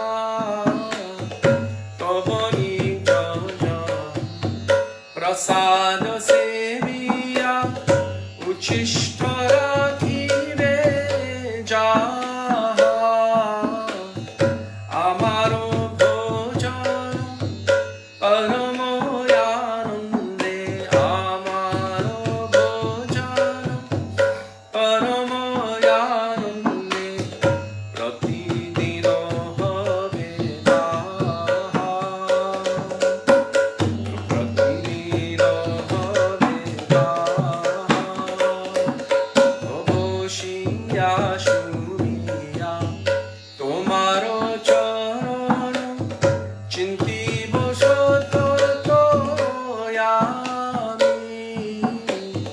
Boshiya shuriya tomaro charana chintibo sototo yami. Nachite nachite nikote jaibo. Nachite nachite nikote jaibo. Jakon rakhibe tumi. Jakon rakhibe tumi. Onijero poshan kabhu na bhavibo. Rohibo bhavero bhore.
Shri Nityananda Prabhu ki Jai.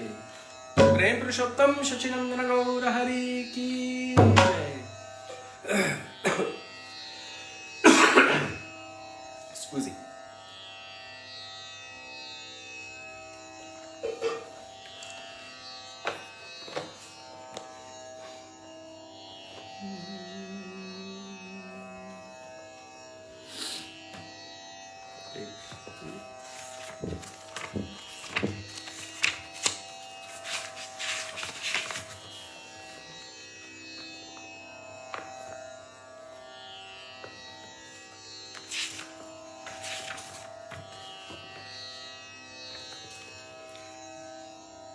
So now we're going to do something that we haven't done on Ekadashi. Okay. Radhe Radhe Devaki. Ci vediamo dopo. We're going to sing the Ekadashi Bhajan. Not Shuddhavakata Charana Renu, the other one. Śrī Ekadashi. This is taken, it's called Sri Hari Vase Hari Kirtana Vidhan. It is taken from Sri Vrindavana Dasa Thakura, Śrī Caitanya-bhāgavata, Madhya Khanda, chapter 8. To be sung on Ekadashi. Page 250. And Sri Hari Vasara means the day of Lord Hari, or the day that he is residing within or resting within. Hari Vas. Vas means to reside. Shri Hari Vasare Hari Kirtana Vidhan. And it is quite long, so you can follow along with me. But I'm not going to do lead and repeat. I'm going to read it to you first, though, because today is Ekadashi. And this also glorifies Śrī Caitanya Mahaprabhu, Nityananda Prabhu, and all of their associates. And of course, Ekadashi as well. On Ekadashi, after decreeing Hari Kirtan, Mahaprabhu, who is the life and soul of the universe, begins to dance in ecstasy. In the courtyard of the virtuous Shrivas, the auspicious sounds of Kirtan, Gopal Govinda, reverberates loudly. The sounds of the Mridanga, Manjira, it says Mandira, but anyhow. The Conch and Kartal all bend nicely with the Sankirtan. Blend. I thought bend was weird. The thunderous sound penetrates the universe, filling the whole sky. Everything inauspicious in all four directions is annihilated. At dawn, Vishvambara dances while the Kirtan groups formed sing charmingly. One group is with Srivas Pandit and many others sing with Mukunda Datta. There are many more with Govinda Ghosh. As Gaur Chandra dances, everyone performs Kirtan. The mighty Nityananda Prabhu holds on to Mahaprabhu and gently strokes him, while Advaita Acharya secretly takes his foot dust. Their eyes brimming with tears, Gadadhara and others become overwhelmed in transcendental happiness due to Mahaprabhu's Kirtan. When Vishvambhara, that is Mahaprabhu, dances with great force, the earth trembles and everyone becomes afraid. Sometimes Vishvambhara dances so sweetly that he appears to be the son of Nanda, the best of dancers. Natabara Nagara Nanda. Their eyes filled with joy, Mahaprabhu's servants observe his unprecedented love for Sri Krishna and his incomparably beautiful dancing. Mahaprabhu Vishvambhara dances, rejoicing in his own transcendental happiness. The rhythmic sound of his lotus feet is extremely captivating. Under the weight of his ecstatic emotions, his garland is unable to remain around his neck. Breaking apart, it falls at the feet of the devotees.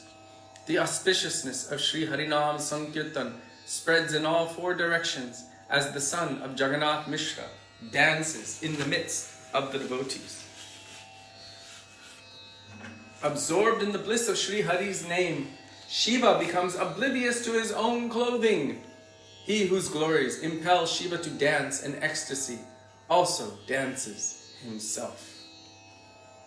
By his name, Valmiki achieved the wealth of austerity, and by his name, Ajamil received deliverance. For those of you who don't know who Ajamil is, generally he's referred to as Ajamil. By hearing his name, the bindings of the material world are destroyed. That Lord, having descended, dances in the age of Kali. His name is chanted by Shukadeva and Narad as they wander about. His glories are sung by the Lord of innumerable mouths, Sri Anantadev. His name constitutes the highest form of atonement. That Lord dances, while those who are supremely fortunate look on. Seeing Mahaprabhu's transcendental bliss, the associates of the Lord embrace each other and weep. Sandal paste and garlands grace everyone's bodies. They sing in great bliss, forgetting their own selves due to immersion in Krishna rasa. Entranced in Kirtan, all of the Vaishnavas lose complete sense of their own bodies and of everyone around them. Delighted, everyone sings day and night, Jaya Krishna Murari Mukunda Vanamali.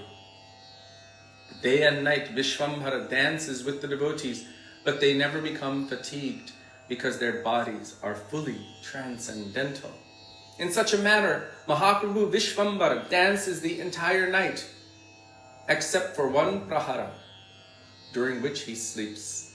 That measure of time is equal to 3 hours. In this way, transcendental happiness arises in the land of Navadvip as the hero of Vaikunta sports in Premaras. Gaurachandra and his associates remain in the hearts of those who hear this entire auspicious description. Once again, Gaurachandra and his associates remain in the hearts of those who hear this entire auspicious description. Vrindavana Das offers this song at the lotus feet of Sri Krishna Chaitanya and the moonlight Nityananda Prabhu.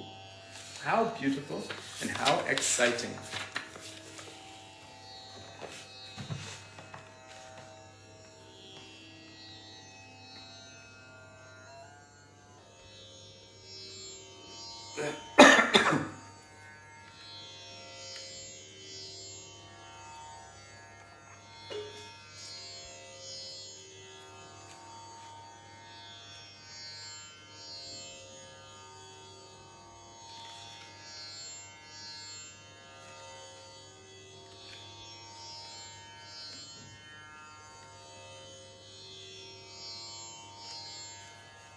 So I'm going to lead it. I'll try to stay a little bit not too fast. And you can all follow along.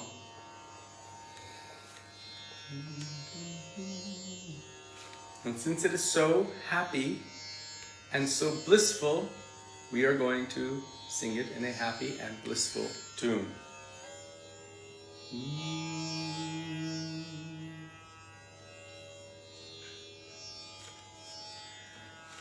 Shri Hari Vasare Hari Kirtana Vidhan Nritya Arambhila Prabhu Jagatera Pran Punyavanta Shri Vasangane Subrarambha Uthilo Kirtana Dvani Gopala Govinda Mridanga Mandira Vaje Shankakarata Sankirtana Sangye Sava Hoilo Vyesha Brahmanda Bhedilo Dhani Puri Ayakash Jyoti Kiraya Mangala Jai Sabanash Ushakala Hoite Nritya Kare Vishwambhara Juta Juta Hoilo Jato Gayana Sundara Shri Vasa Pandita Loya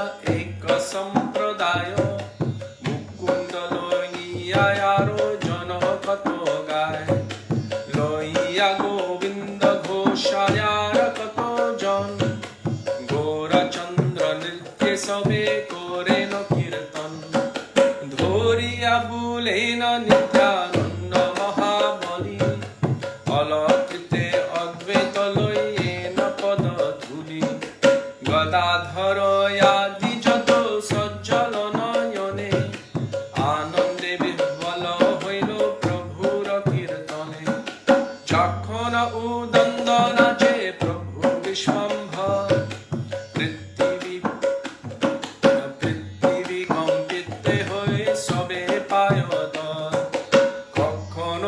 Madhura Nachoye Vishwambha Jeno Dekhi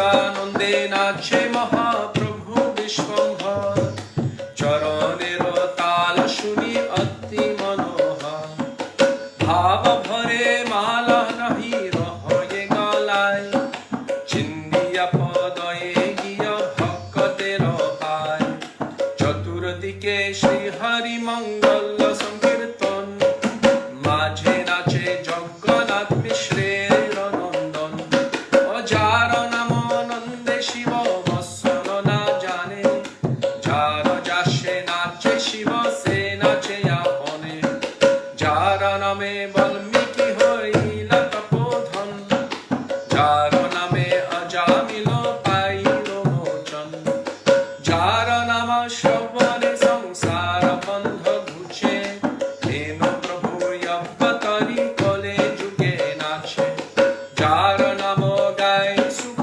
Narad বেলায় সহস্রবদন প্রভু যার গুণ গায় সর্ব মহাপ্রয়শ্চিত যে প্রভুর নাম সে প্রভু নাচয়ে দেখে যত ভাগ্যবান প্রভুর আনন্দ দেখি ভাগবত গণ অন্যনে গলা ধরি করয়ে ক্রন্দন সবার অঙ্গেতে শোভে শ্রী চন্দন মালা আনন্দে গায়েন কৃষ্ণ রসে হই ভোলা যতেক বৈষ্ণব সব কৃষ্ণয়া যতেক বৈষ্ণব সব কীর্তনয়া বেশে না জানে আপন দেহ অন্যজন বিশ্বে জয় কৃষ্ণ মুরারি মুকুন্দ বনমালী অহর্নিশ গায়ে সবে হয়ে কুতূহলী অহর্নিশ ভক্ত সঙ্গে নাচে বিশ্বম্ভর শ্রান্তি নাহি করো সবে সৎকলেবর হে মত নাচে মহাপ্রভু বিশ্বম্ভর নিশিয়ম শেষ মাত্র সে এক প্রহর হে মত আনন্দ হয় নবদ্বীপ পুরে প্রেম রসে বৈকুণ্ঠের নায়ক বিহরে হে সকল পুণ্য কথা যে করে শ্রবণ ভক্ত সঙ্গে গৌরচন্দ্রের হুকার মন শ্রীকৃষ্ণ চৈতন্য নিত্যানন্দ চাঁদ বৃন্দাবন দাস তচু পদ যুগে গণ জয় সচ্চিনন্দন জয় গৌর হরি সচ্চিনন্দন জয় গৌর হরি জয় সচ্চিনন্দন জয় গৌর হরি সচ্চিনন্দন জয় গৌর হরি জয় মাধবতীতি জয় একাদশী জয় মাধবতীতি জয় একাদশী জয় মাধবতীতি জয় একাদশী মাধবতীতি জয় একাদশী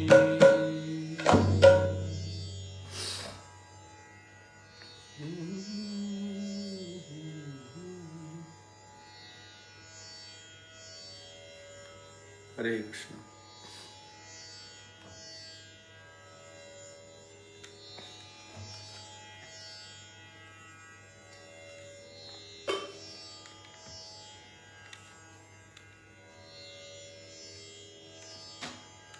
Is anyone else internet cut off? Or is it just me? Oh, it's working. Kind of. Okay. Hare Krishna. So Shri Prem Purushottam Shachinandana Gaura Hari ki Jai. Madhavati te Ekadashi ki Jai. It's so bright in here, but somehow the light is balanced in such a way that it's difficult for me to read the pages. So,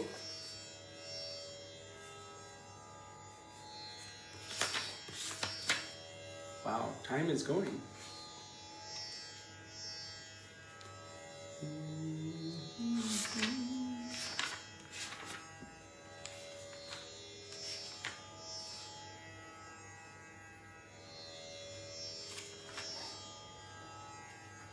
Jai Jai Sundara Nanda Kumar by Sri Rupa Goswami Pad, page 344.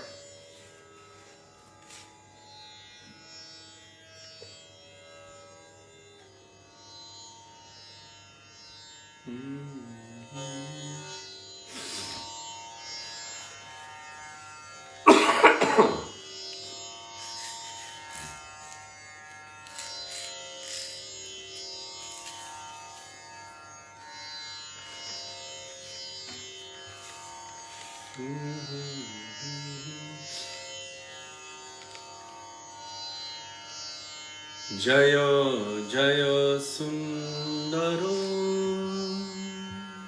Nanda Kumar. Jaya Jaya Sundaro Nanda Kumar. Jaya Jaya Sundaro Nanda Kumar. Jaya Jaya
Nanda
Shri Krishna Kanhaiya Lal Ki Jai.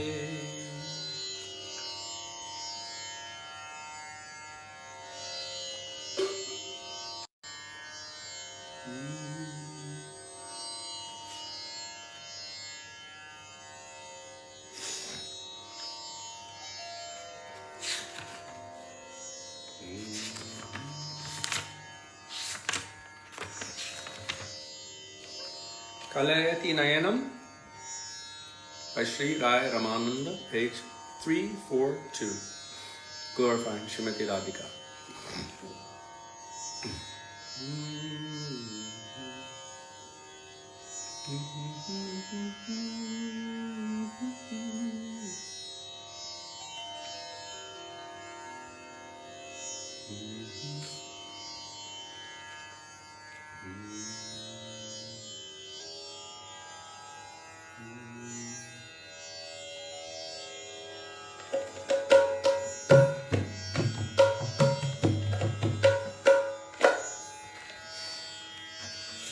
Kalayati Nayanam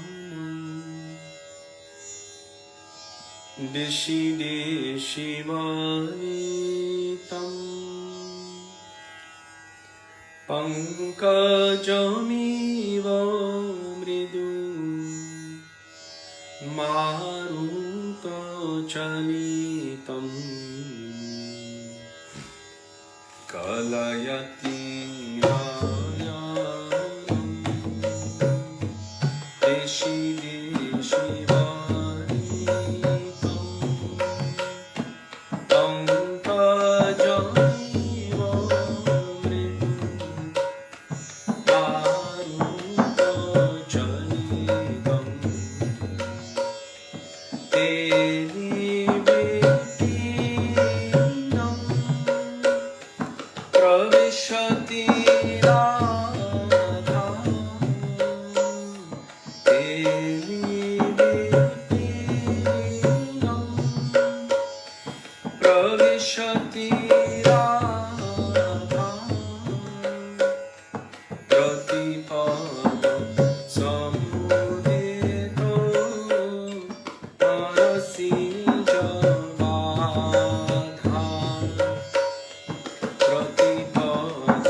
Jaya Radhe, Jaya Krishna, Jaya Radhe, Jaya Krishna, Jaya Radhe, Jaya Krishna, Jaya Radhe, Jaya Krishna. Vrishabhananandani Shrimati Radha Thakurani ki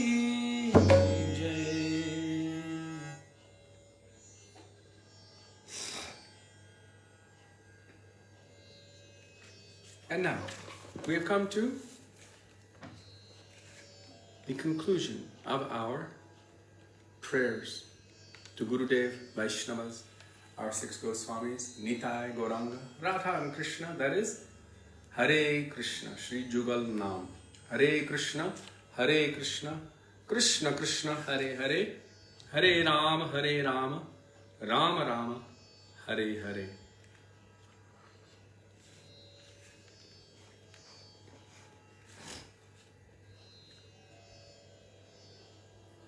I know I say it every day, but it's so important because the nature of the conditioned soul is to be forgetful. And it's also to become bound in rituals. Rituals can be such that even if you're repeating something like a translation or a bhajan every day, it can become second nature where one forgets the intention. One forgets the mood behind it, the purpose behind it. And I noticed it in my own self. While reciting prayers in English while growing up, like the prayer for Sri Guru, we would first sing it in Bengali, Narottam Das Thakur, Sri Guru Charana Padma, and then we would say it in English afterward. Or the Tulsi Bhajan. We would say it in Bangla first, we would sing it, or we would, I don't know which one we do, and then we would say it in English afterward. But the English itself became like a mantra, without connectedness, without meaning, because it was a memorization versus something by heart. Srila Gurudeva Bhaktivedanta Narayana Goswami Maharaj, whenever he would have someone stand up and speak, especially on any shlok, especially if it was a child, he would say, in your own words, what does it mean? He didn't want us to just learn it as a memorization, because that can be quite easy. Especially verses like Manmana Bhava Mabhakto Madhyaji Mam Namaskuru Mam Evaye Prapadyante Mayam Etantarantite. Engage your mind always in thinking of me, offer your obeisances and worship me, being completely absorbed in me, surely you will come to me. It's easy to remember like that. And that was one of my favorite verses because, we had 5 minutes to learn the shlok and 5 minutes to learn the translation. So it was easy. It was boom, boom. It had a poetic form to it, a meter, and we would memorize it. But the memorization, it's easy to rattle off a memorization. But in one's own words, what does it mean? That is something completely different. So one of the specialities of our Srila Gurudeva, Srila Bhaktivedanta Narayana Goswami Maharaj, was that he didn't want us to just do rituals. He wanted us to have a deep mood and intention with everything that we're doing on the path of bhakti. And I consider it a great gift. Because, of course, children tend to grow up in any situation just memorizing and repeating. You got your math, your times tables, and this, and your grammar, and your whatever. So all of these different verses are there, even tattvas or whatever. But it's easy to say, O Tulsi, beloved of Krishna, I bow before you again and again. My desire is to attain the service of Shri Radha. Just rattling it off. But there's no connectedness from heart to mouth. Where's the connectedness? And so it's easy even for someone of a Indian or Hindi or Bengali background to also just learn the prayers but not think about what they're doing. In the same way that we can learn in our own language and it becomes a memorized thing, but we don't think about what we're doing. The Srila Gurudeva would always give emphasis to this. One should have a deep mood and intention with everything that they're doing on the path of bhakti. And there is nothing that our Goswamis have given us that is just some useless side ritual. Everything they gave us has a specific purpose with a particular intent and a particular goal and the fruit of that goal, the result of that. Why have they given us the things they have given us? That is part of our search, our sadhana.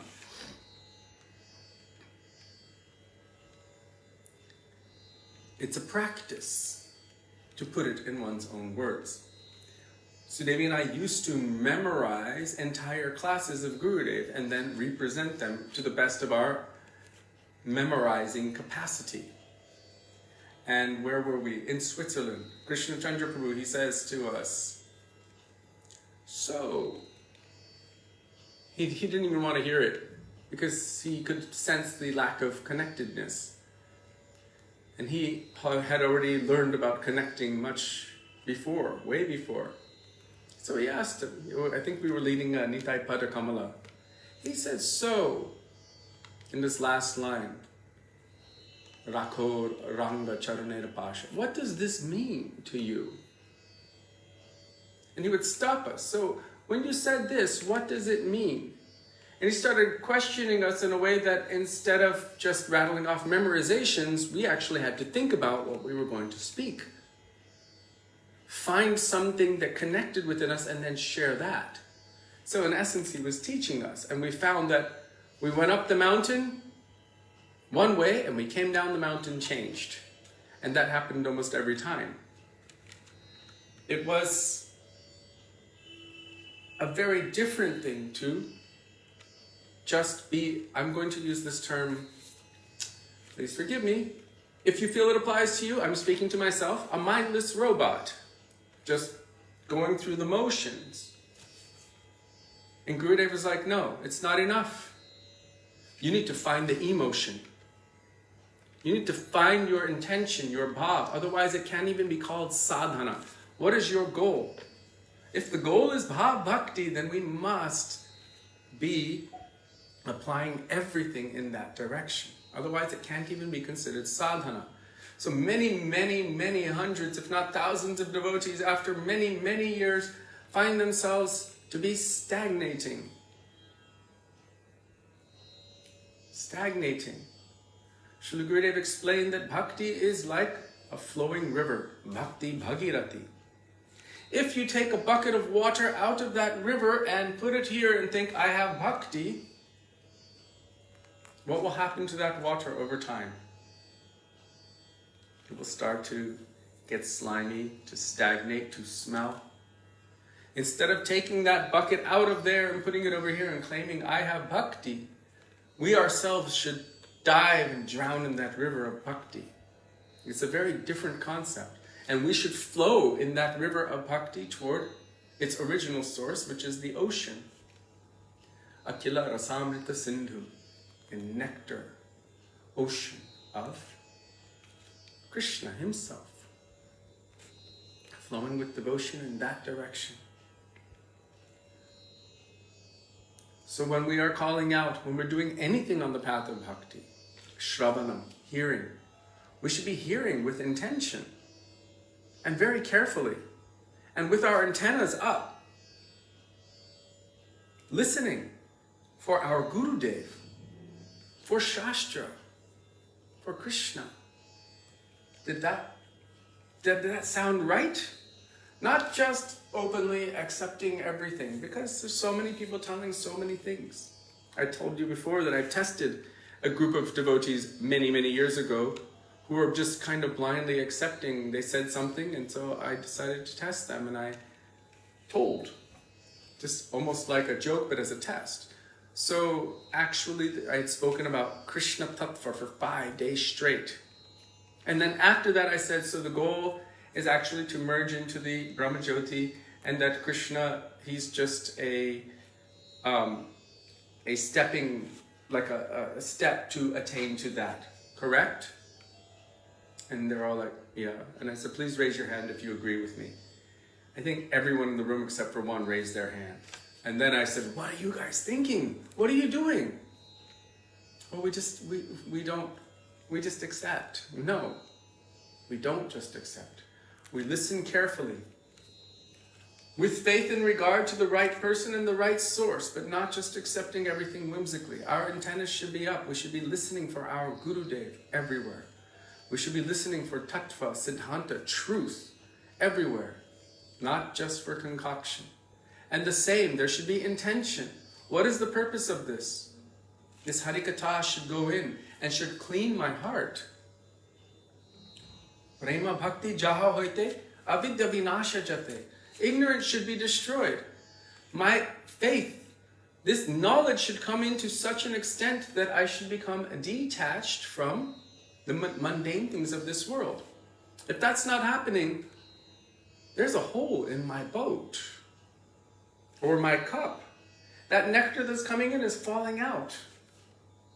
I need to patch that so I can receive this nectar. So hearing with intention, Shravanam, Kirtanam, with intention. Chanting the names of the Lord with purpose and intention. Of course it is said, Shraddhaya Helayava, whether one has faith or not, even if one is joking or not, some effect is there. But there's a different effect. We cannot say that it is all one.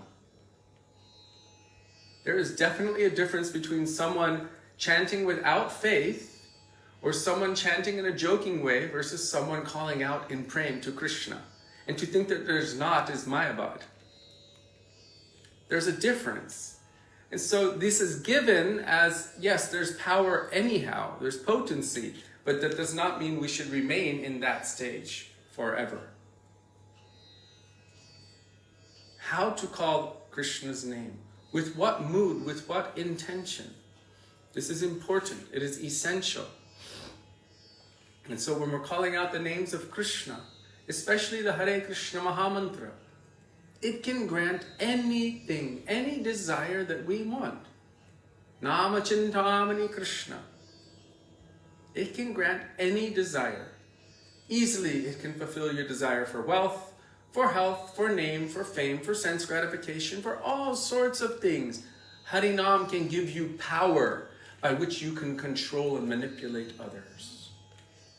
And a lot of people fall for it. And they think, oh, this is the sign of their purity. And it could be the sign of misusing Harinam Prabhu in their own service. Oh, look how much power they have. The real qualification of someone who's properly approaching Harinam is Trinarapi Sunichena Tarorapi Sahishnuna Amanina Manadena Kirtaniya Sadahari. The level of their devotion will also be seen by their humility to Hari, Guru and Vaisnava.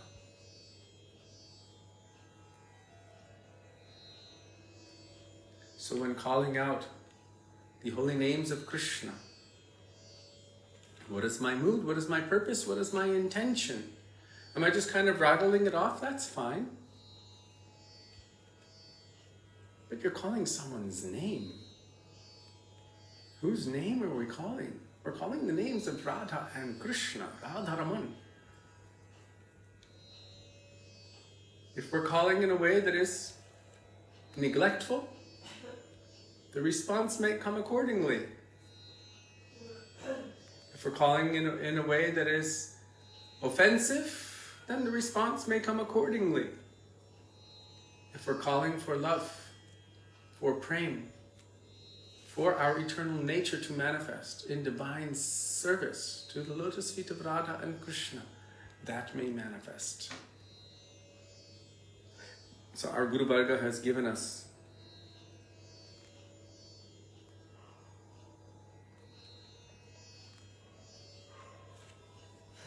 a prayer. And this prayer can become more and more real the more we are associating with persons who have that mood saturated within their being. Anuragijan, the eternal associates or pure devotees of the Lord, whose hearts are overflowing with prema. By being in their association, by being in a situation where we're always able to hear from them, and by following their instructions and serving them, this mood will manifest more concretely, more strongly, with more faith, with more enthusiasm, with more attention and intention within our hearts, where one day this prayer will actually be our prayer. Not only a positive affirmation, but a reality. O Radha, O Krishna, I am your eternal servant. Somehow or other I have forgotten you, but please accept me. Please make me yours. Please engage me in your service. Please engage me in your loving service. And so when we're calling out the holy names of Krishna, we should understand that this is with a prayer. It is with mood, with intention. We've seen when our Srila Gurudeva was chanting, versus so many of us, how we chant. Walking around looking, oh, what's for prasadam, Ram Ram, Hare Hare. Hey, did you hear about what's so-and-so? Oh my God. Did you hear about this one got with that one? Oh my God, Ram Ram, Hare Hare. Gurudeva is sitting there in one place, deeply concentrated, chanting, with tears pouring from his eyes. One devotee walked into his room at that time. He opened his eyes and he looked and he said, in this world there is no problem. There is only one problem. Where is Krishna? Tears were pouring in this Hare Krishna, Hare Krishna, Krishna Krishna, Hare Hare. Such a different mood and intention, concentration, depth, absorption in serving Krishna. Srila Bhakti Kamal Govinda Maharaj said, when we are chanting, we should be like fish. Any fish that is on the surface of the water, very easily, Maya or the fishermen will catch them in their net. But we should go very, very deep, and we should remain there. There it will be peaceful. Even if so many waves are on top, if you go very deep, concentrated with intention, with mood, very deep, then we should chant in such a situation. Taking shelter of Harinam Prabhu, of Sri Gurudeva, of our Mala, and that sacred space for divine connection or communion. Because you just wrote the philosophy is not going deep enough, so Srila Bhakti Kamal Govinda Maharaj came to our rescue by telling us that we should go deep, like this.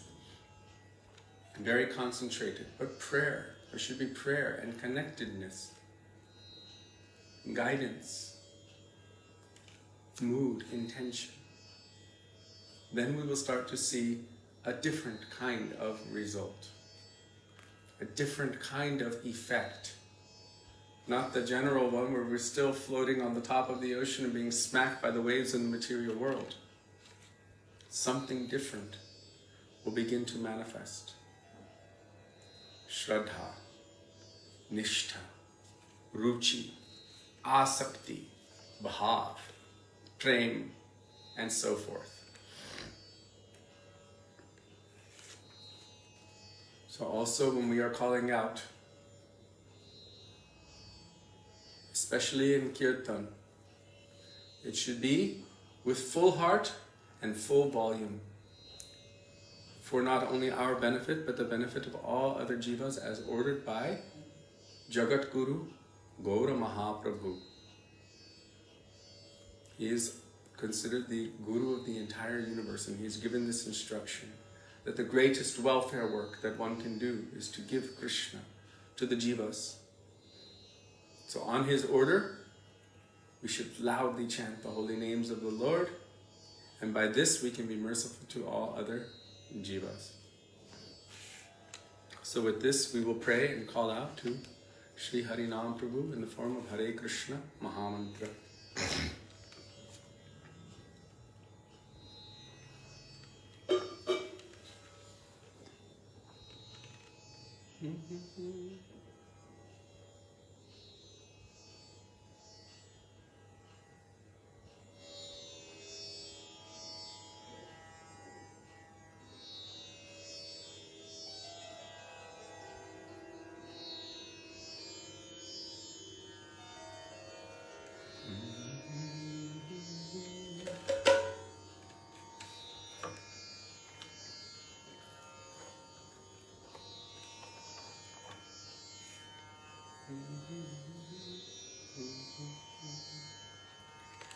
Hare Krishna,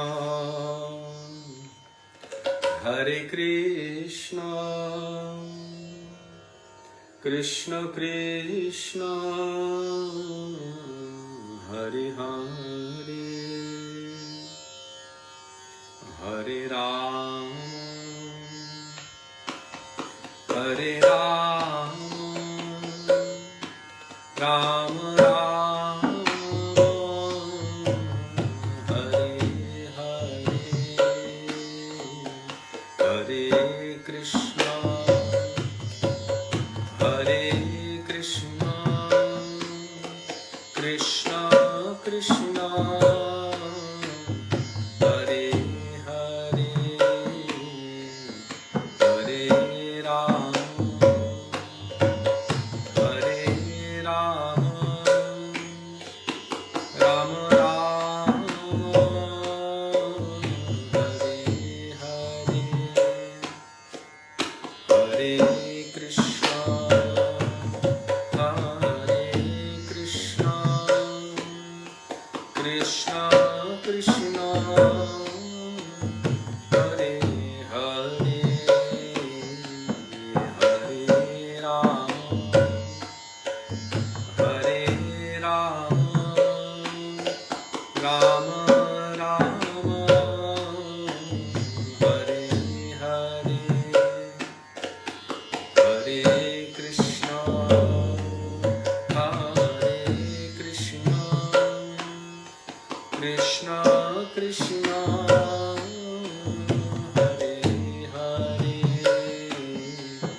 Hare Ram, Hare Ram, Ram Ram, Hare Hare, Hare Krishna, Hare Krishna, Krishna Krishna, Hare Hare, Hare Ram, Hare Ram, Ram Ram,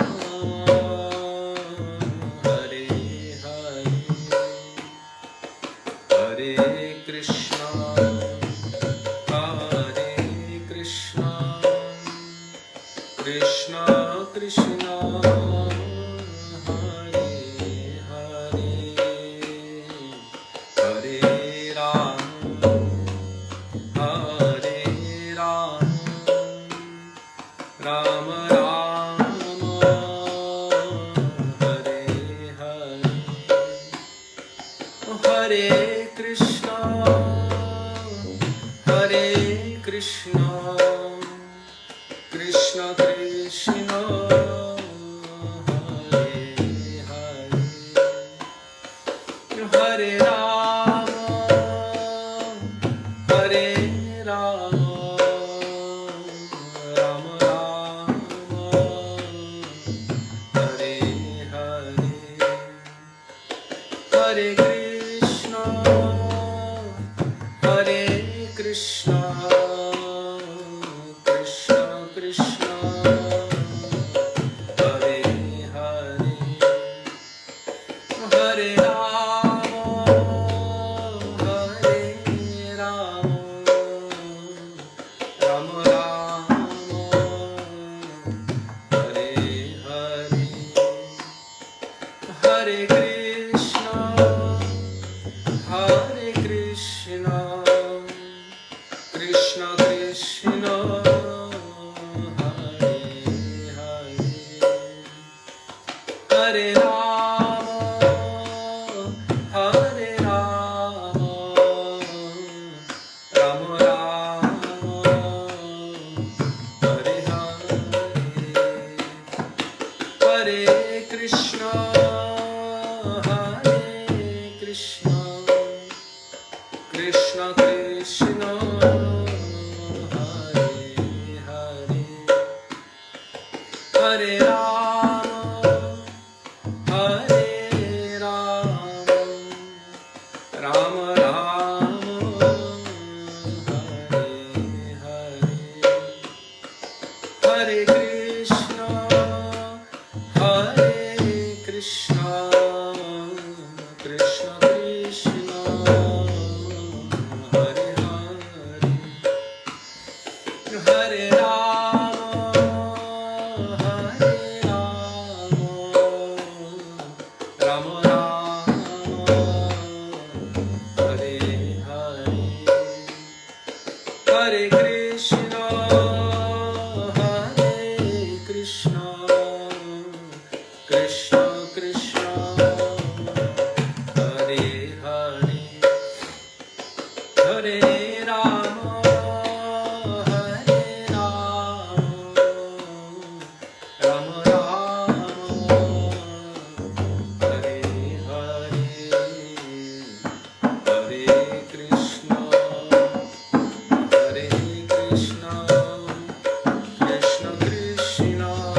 Rupanuga Gauri Guru Varga ki jai, Gaura Bhakta Vrinda ki jai, Nitai Gaura Premanande Hari Hari Bol.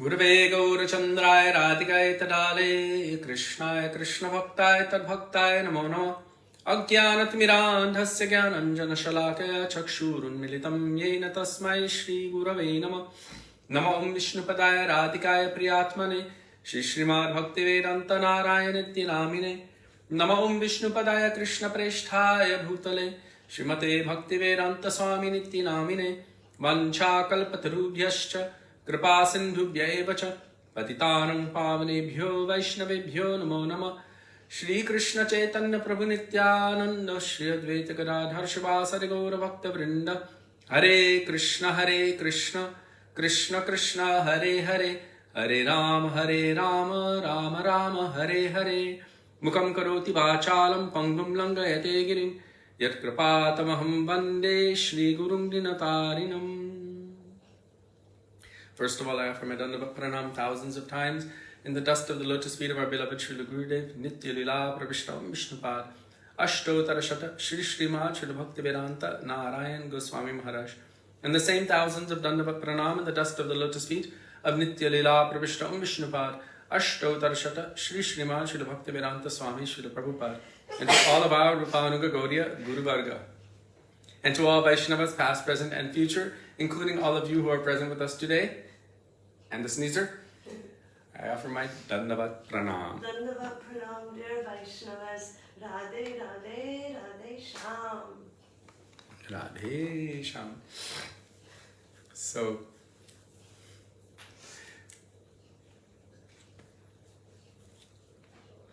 oh, you've got an Ulu Gesundheit. There's something going around. A lot of people in Vrindavan are getting it or have got it. So it's quite an intense flu though. It's not like your normal flu. It's at least a good few days or longer, maybe a week. So, okay. So first we will chant the two prayers of Śrī Caitanya-bhāgavata, and I've got to finish a little early today. We have other obligations. So everyone please repeat after me. Cheto darpanam arjanam bhava mahadavagni nirvapanam shreya kairava chandrika vitaranam vidya badhu jivanam Anandam buddhi vardhanam pratipadam purnamritashvatanam sarvatmasnapanam param vijayate. Sudevi? Shri Krishna Sankirtanam. And the next verse, second verse of Śrī Caitanya-bhāgavata, please repeat. Nam namakari bahuda nija sarva shaktis tatrarpita niyamita smaranena kala etadrishi tava kripa Bhagavan mamapi turdaivam idrisham ihajani nanuragaha. Śrī Caitanya-bhāgavata ki jai, Śrī Caitanya Mahaprabhu ki jai. And now we will chant the first verse of Śrī Caitanya-bhāgavata by Vrindavana Dasa Thakura, glorifying Nitai and Gauranga. Please repeat. Ajanulambita Bhujo Kanakabadato Sankirtanaika Pitaro Kamalaya Taksho Vishvambharo Dvijavaro Yugadharma Palo Vande Jagat Priyakaro Karunavataro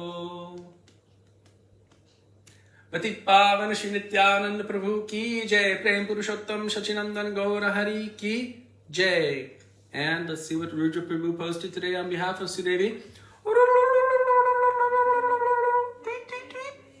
There you go. So,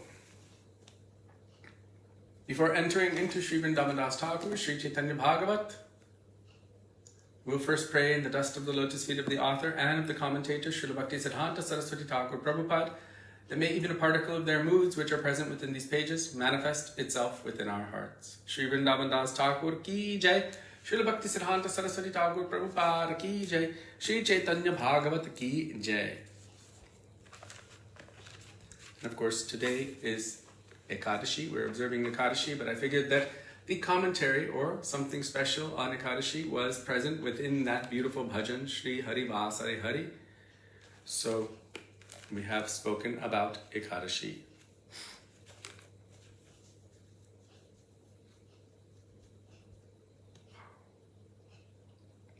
So we got partial way through the chapter 2, verse text 67. And then we had that question yesterday, which at the moment I just can't recall, but I know we discussed it for some time and then we had to finish. So I'll just read the translations of the previous two verses, text 66 and 67. People squandered money on the marriages of their sons and daughters. In this way, they wasted their human lives. Even the so-called scholars, the Bhattacharyas, the Chakravartis, and the Mishras, did not know the real purport of the scriptures. And so, we heard about this verse, these different verses in Srimad Bhagavatam, stating that the object or the goal, the purport, the essence, the meaning of the scriptures is to somehow surrender oneself to Vishnu or Krishna. So Srimad Bhattacharya was quoting different scriptures, Ramayana, Puranas, Mahabharata, all of them are telling from the very beginning, the middle, and the end. What is being explained? Only Hari is being explained. All Vedic knowledge is searching after the Supreme Personality of Godhead. That which is prescribed in the Vedas constitutes dharma, the religious principles, and the opposite of that is irreligion. Thus the Vedas are primarily concerned with declaring the supremacy of Vishnu.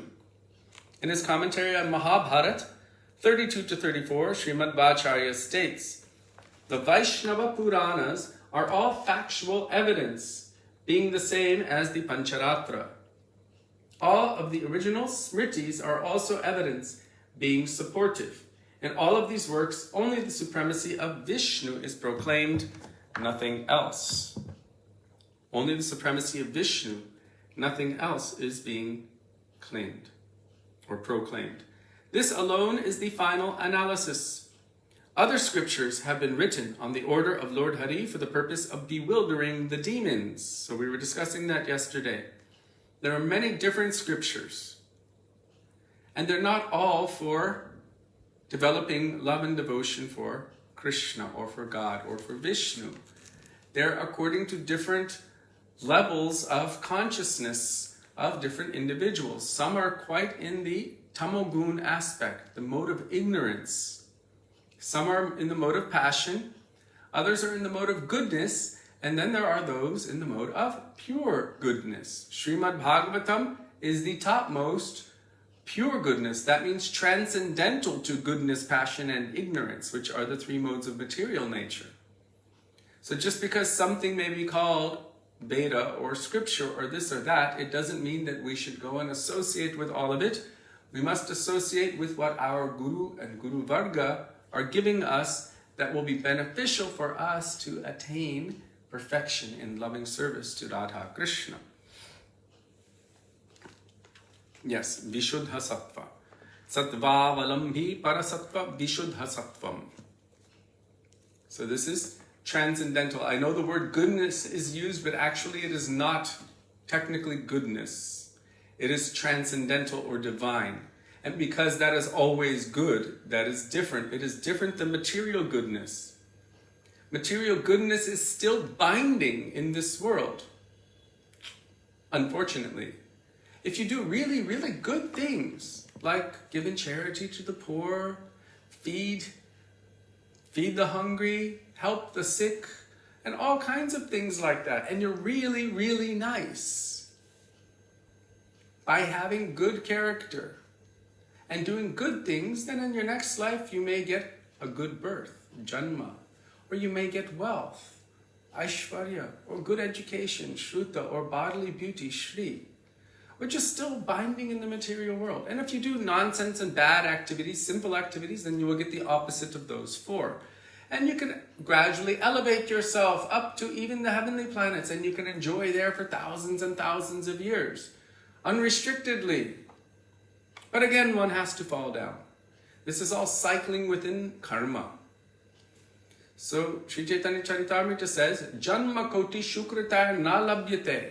You cannot have Krishna bhakti rasa, even after millions of lifetimes of doing all good activities, because good and bad and all of that of the material world is all karmically related. So there's a difference between goodness and what we call pure goodness or Vishuddha Sattva. By giving everything to Krishna, it is no longer bound in karma. And gradually it will free one from the bondages of goodness, passion, and ignorance, and will bring one beyond even the realm of freedom from the dualities of the material world into the divine realm of loving seva, which is the intrinsic nature of all souls.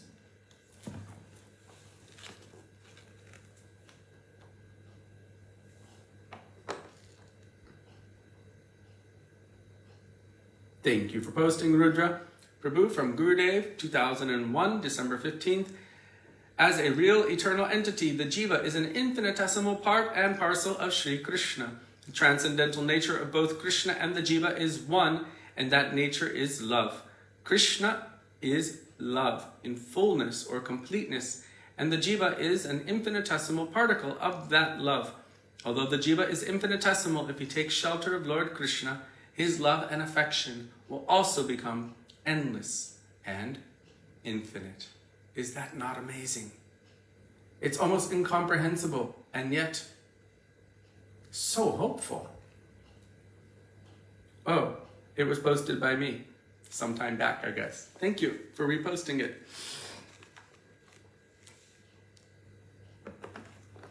So, back to the point. When pure goodness is spoken, it has nothing to do with the goodness of this material world. We are not the doers of good or evil deeds, Srila Bhaktisiddhanta Saraswati Prabhupada states in his Upadeshavali.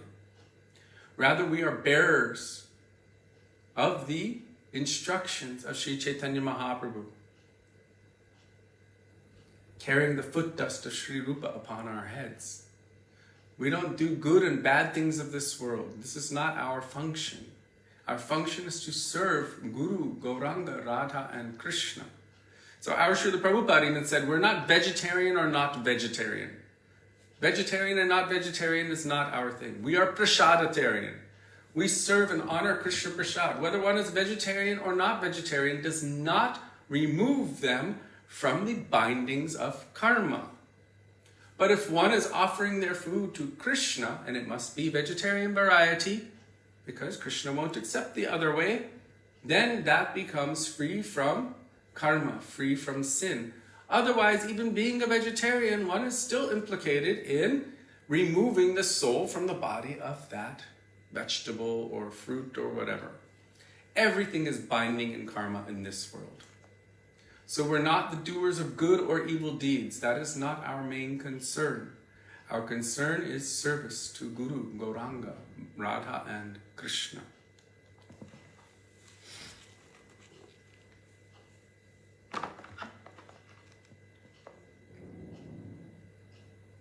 It's easy to get caught up in all of those other things. But that's just because we have gained so much momentum within that, placing all importance on everything that is not necessarily bhakti. But when we learn that all of that is still binding in this material world, and to the extent that we enjoy in the material world, to that extent we will have to suffer, then the question should be, oh, now is the time to choose. Now we should endeavor for that thing which we have not endeavored for before in the past. Now that we have this human form of life, this is the only form that can enable us to endeavor for perfection, for the Atma. Only through the human form, not even the other forms. Not the demigods, not the animals. Only the human form. Labdva sudulabamidambau sambhavante manushyam artadamanityam apiha dhira turnam yateta napatat anumityu yavan nishreyashaya vishaya khalu sarvatasyat. Only from the human form can one endeavor for perfection. So then when the human form comes, if we have some knowledge, then we should utilize this human form for asking those questions. Like Sanatana Goswami asked Mahaprabhu, who am I? Why am I here? Why am I suffering the threefold miseries? What is my duty? What is my purpose? Basic existential questions that will help us to be able to navigate properly and understand what we should do so that we don't just keep cycling forever and forever. I'm not meant for this, really. Maybe I'm from here, or maybe I'm from Mahavishnu, but what is my nature? A seed is not meant to be stuck in an apple forever. A seed is meant to grow into an apple tree and produce millions of beautiful apples. And also millions more apple trees. So this is the idea that we just read from Gurudeva, that his love and affection will also become endless and infinite. We're not meant to just be stuck as a seed, rotating here and there within the material world.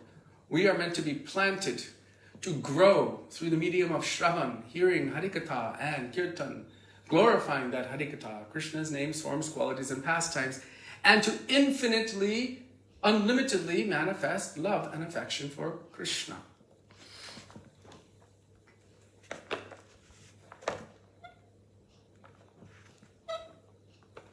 So now,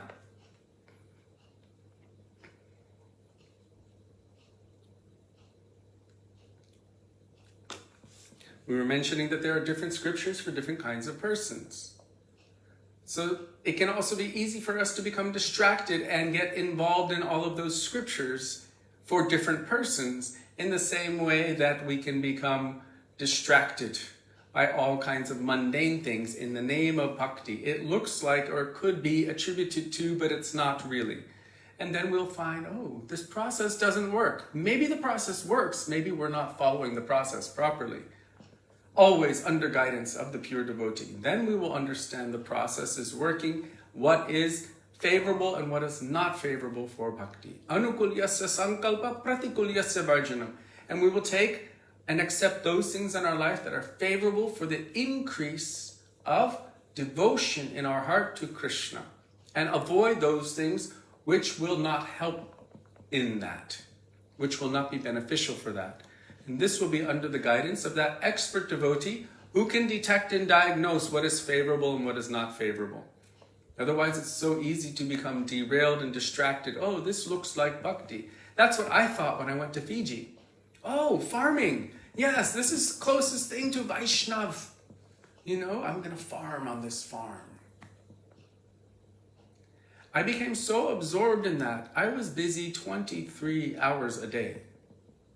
Even all night, waking up every hour to fire the dryer.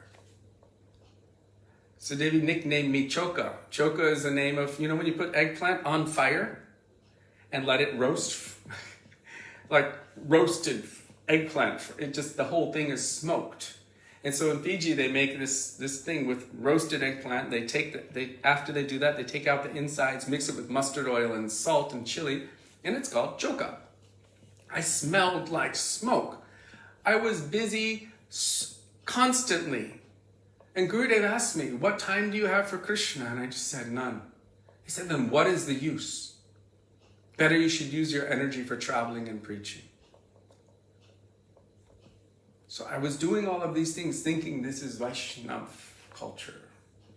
But I was actually an illusion. I was not doing it under guidance and also becoming derailed from what Gurudev was trying to give. So Gurudev then made a cut and shifted our entire life. Hari Priya Dasi, what do they call that here in this part of the world? That eggplant stuff. I know there's different names in Bengal and here. I know in Fiji they just call it choka. So, other scriptures have been written on the order of Lord Hari for the purpose of bewildering the demons. For example, Lord Hari, Vishnu himself, ordered Lord Shiva to manifest as Shankara Acharya and to write the Shariraka Bhashya or the Mayavad conceptions to distract the demons. Even in Shastra, it is said, Mayavaram Ashach Chatram. Mayavad is against or Asat Shastram, impure scripture, these conceptions.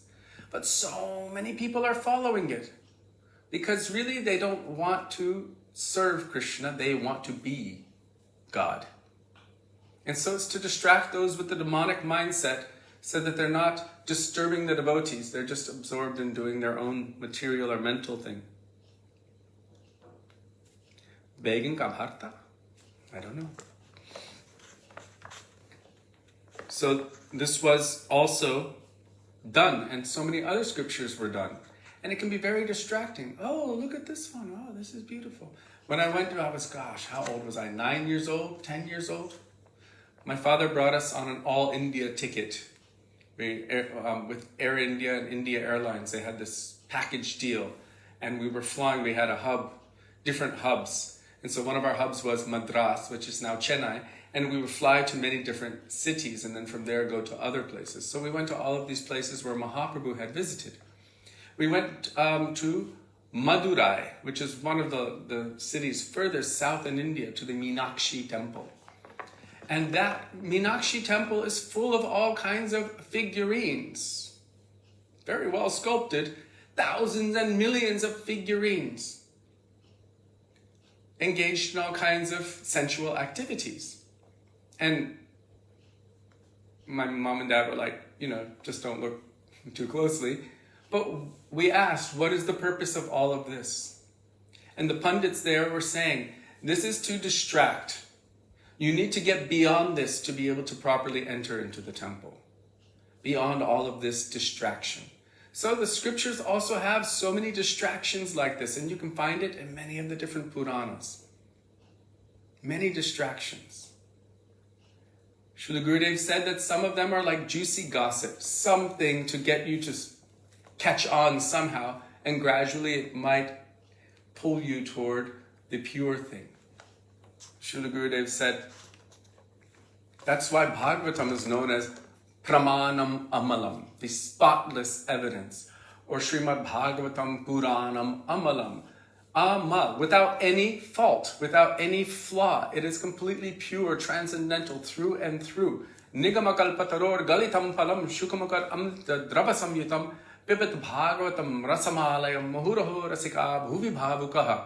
It is the ripened fruit of all Vedic scriptures. The ripened fruit, Srimad Bhagavatam. It was written in Vyasadev's maturity. On the order of Sri Narada Muni, Vyasa entered into Samadhi trance and witnessed the pastimes of Krishna. It is considered like a mango with no seed and no skin. In other words, juicy and sweet and flavorful, full of rust, through and through, with no part to discard. Nothing to discard. This is Srimad Bhagavatam. If it is known as Amala Purana, the spotless or completely transcendental and pure scripture, that means that others may have some mal in them. What is mal? Mal is when it is not pure bhakti. Mal is when it is not purely for Krishna's seva. Mal is when it is not the Jaiva Dharma or Sanatan Dharma or Bhagavat Dharma, the eternal religion of the soul. Mal means it has some Kaitava Dharma present within it, some form of cheating religion. Bhagavatam completely cuts that from the outset. All Kaitav Dharma, all forms of cheating religion, and establishes Bhagavat Dharma as the highest truth, distinguished from illusion, for the welfare of all. And it is thoroughly relished by those who are, it is fully relished by those who are thoroughly honest and who have no enmity, no cheating tendency, and no envy. Nirmatsar. It is thoroughly relished by those kinds of persons who are rasik and bhavuk, who have this nature within their heart. And by associating with such persons, we can also develop that kind of nature. So the statement of these scriptures, which are meant for bewildering the demons, should not be accepted as they are meant for the asuras and lead one to the darkness of ignorance.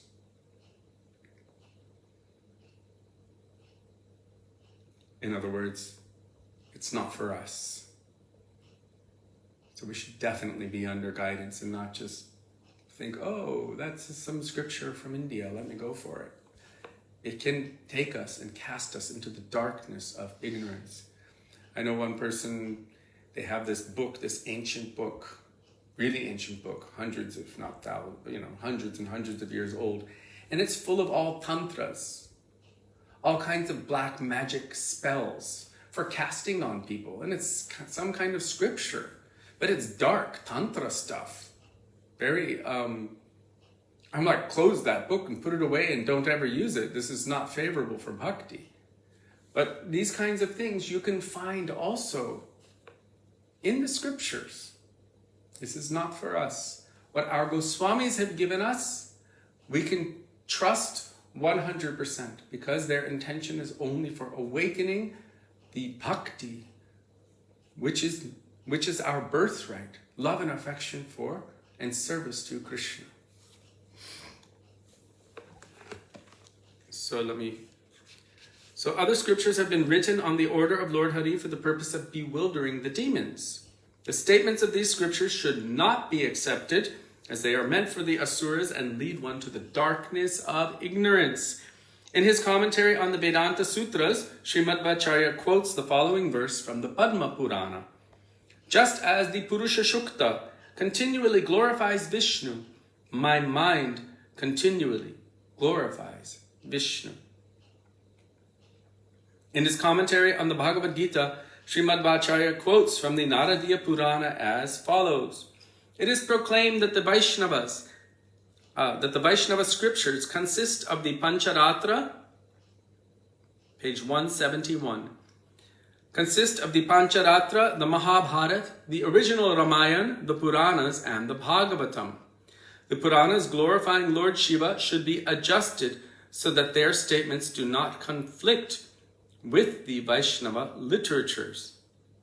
Those who dishonor the Vedas by taking shelter of the philosophies like Gautama's Nyaya, Kanada's Vaisheshika, the atheist Kapila's Shankya, Patanjali's Yoga, and that found in Shaivite Puranas are of low intelligence. This is written in the Naradiya Purana. In the Brihan Naradiya Purana, you find one famous verse that we quote all the time. Does anyone know what that verse is? Whoever gets this, Brihan Naradiya Purana, what's that famous verse we quote all the time? We say it every single day. You will get Rasamalayam.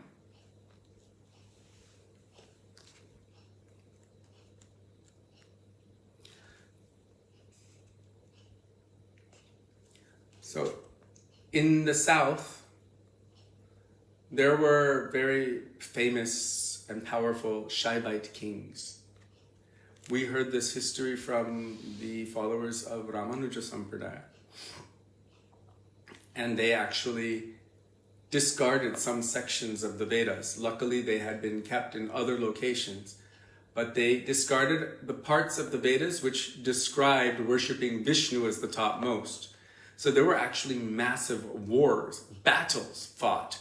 And the Shaivite kings had taken over to such an extent that they were destroying the devotees of Vishnu and their scriptures. It was quite horrendous time.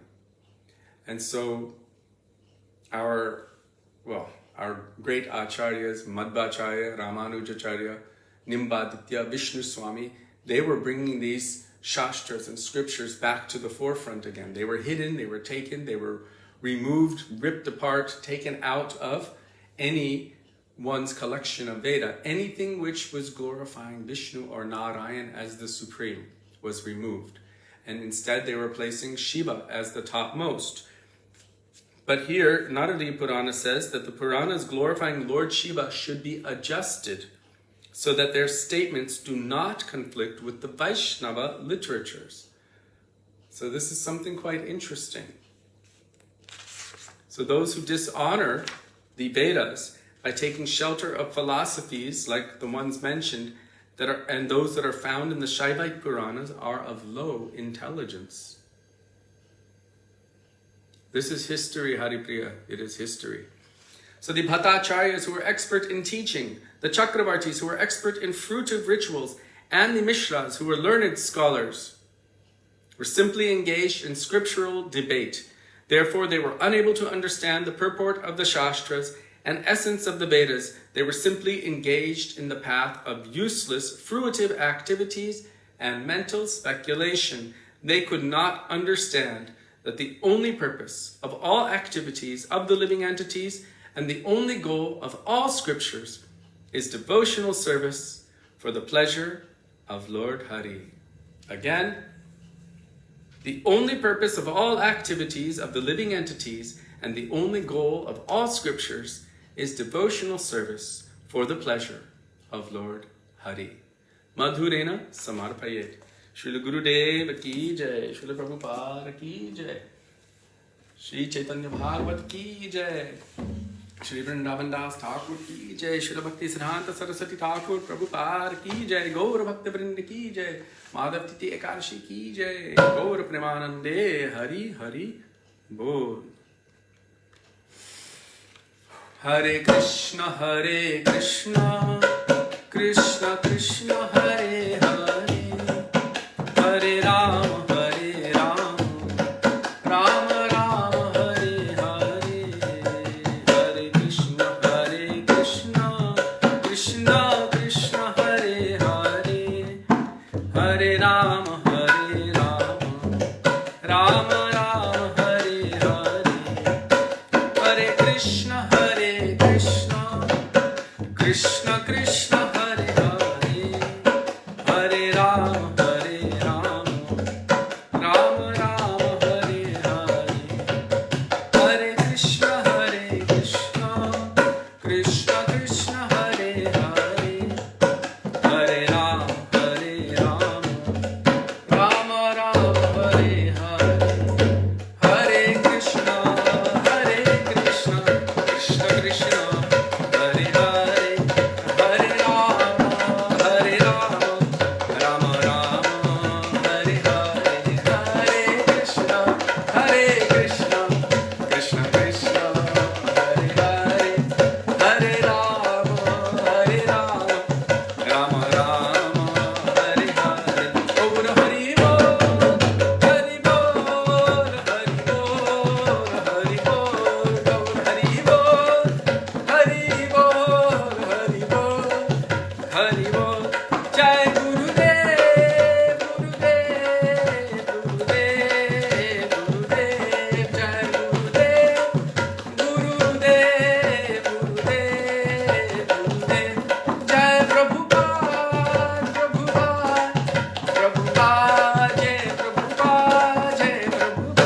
Vrindavana Shri Nityananda Prabhu ki jai. Prem Purushottam Shachinandana Gaura I did that. Sorry. Sorry. Radha Vino Bihari Ju ki jai. Radha Ramana Ju ki jai. Giriraj Maharaj ki jai. Harinama Sankirtan ki jai. Hare Krishna Mahamantra ki jai. Madhavati ke Ekadashi ki jai. Gaura Bhakta Vrinda ki jai. Shri Gaura Premanande Hari Hari Bo. Yes, Brihad Naradiya Purana has Hare Nam, Hare Nam, Hare Nam Eva Kevalam. And Kali Santaran Upanishad has the Mahamantra Hare Krishna, Hare Krishna. This is Praman. Krishna Krishna Hare Hare. Hare Ram, Ram Ram, Hare Hare. Govind. Govinda Damodar Madhaveti. Govinda Damodar Madhaveti. Govinda Damodar Madhaveti. Govinda Damodar Madhaveti. Bolo Radhe, Radhe, Radhe.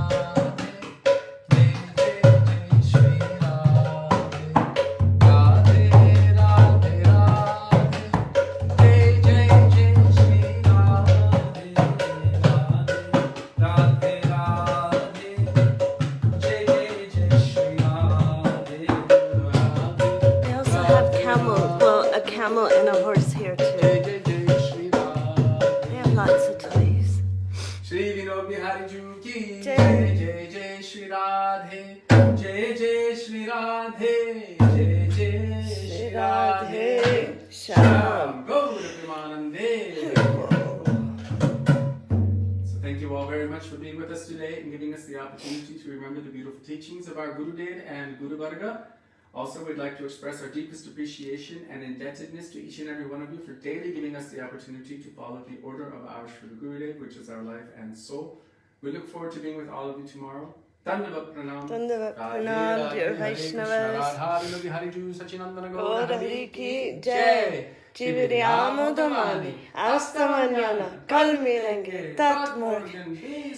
Nitai hala, iki de toyas, ate maya, aduma, feri betola, adiosito.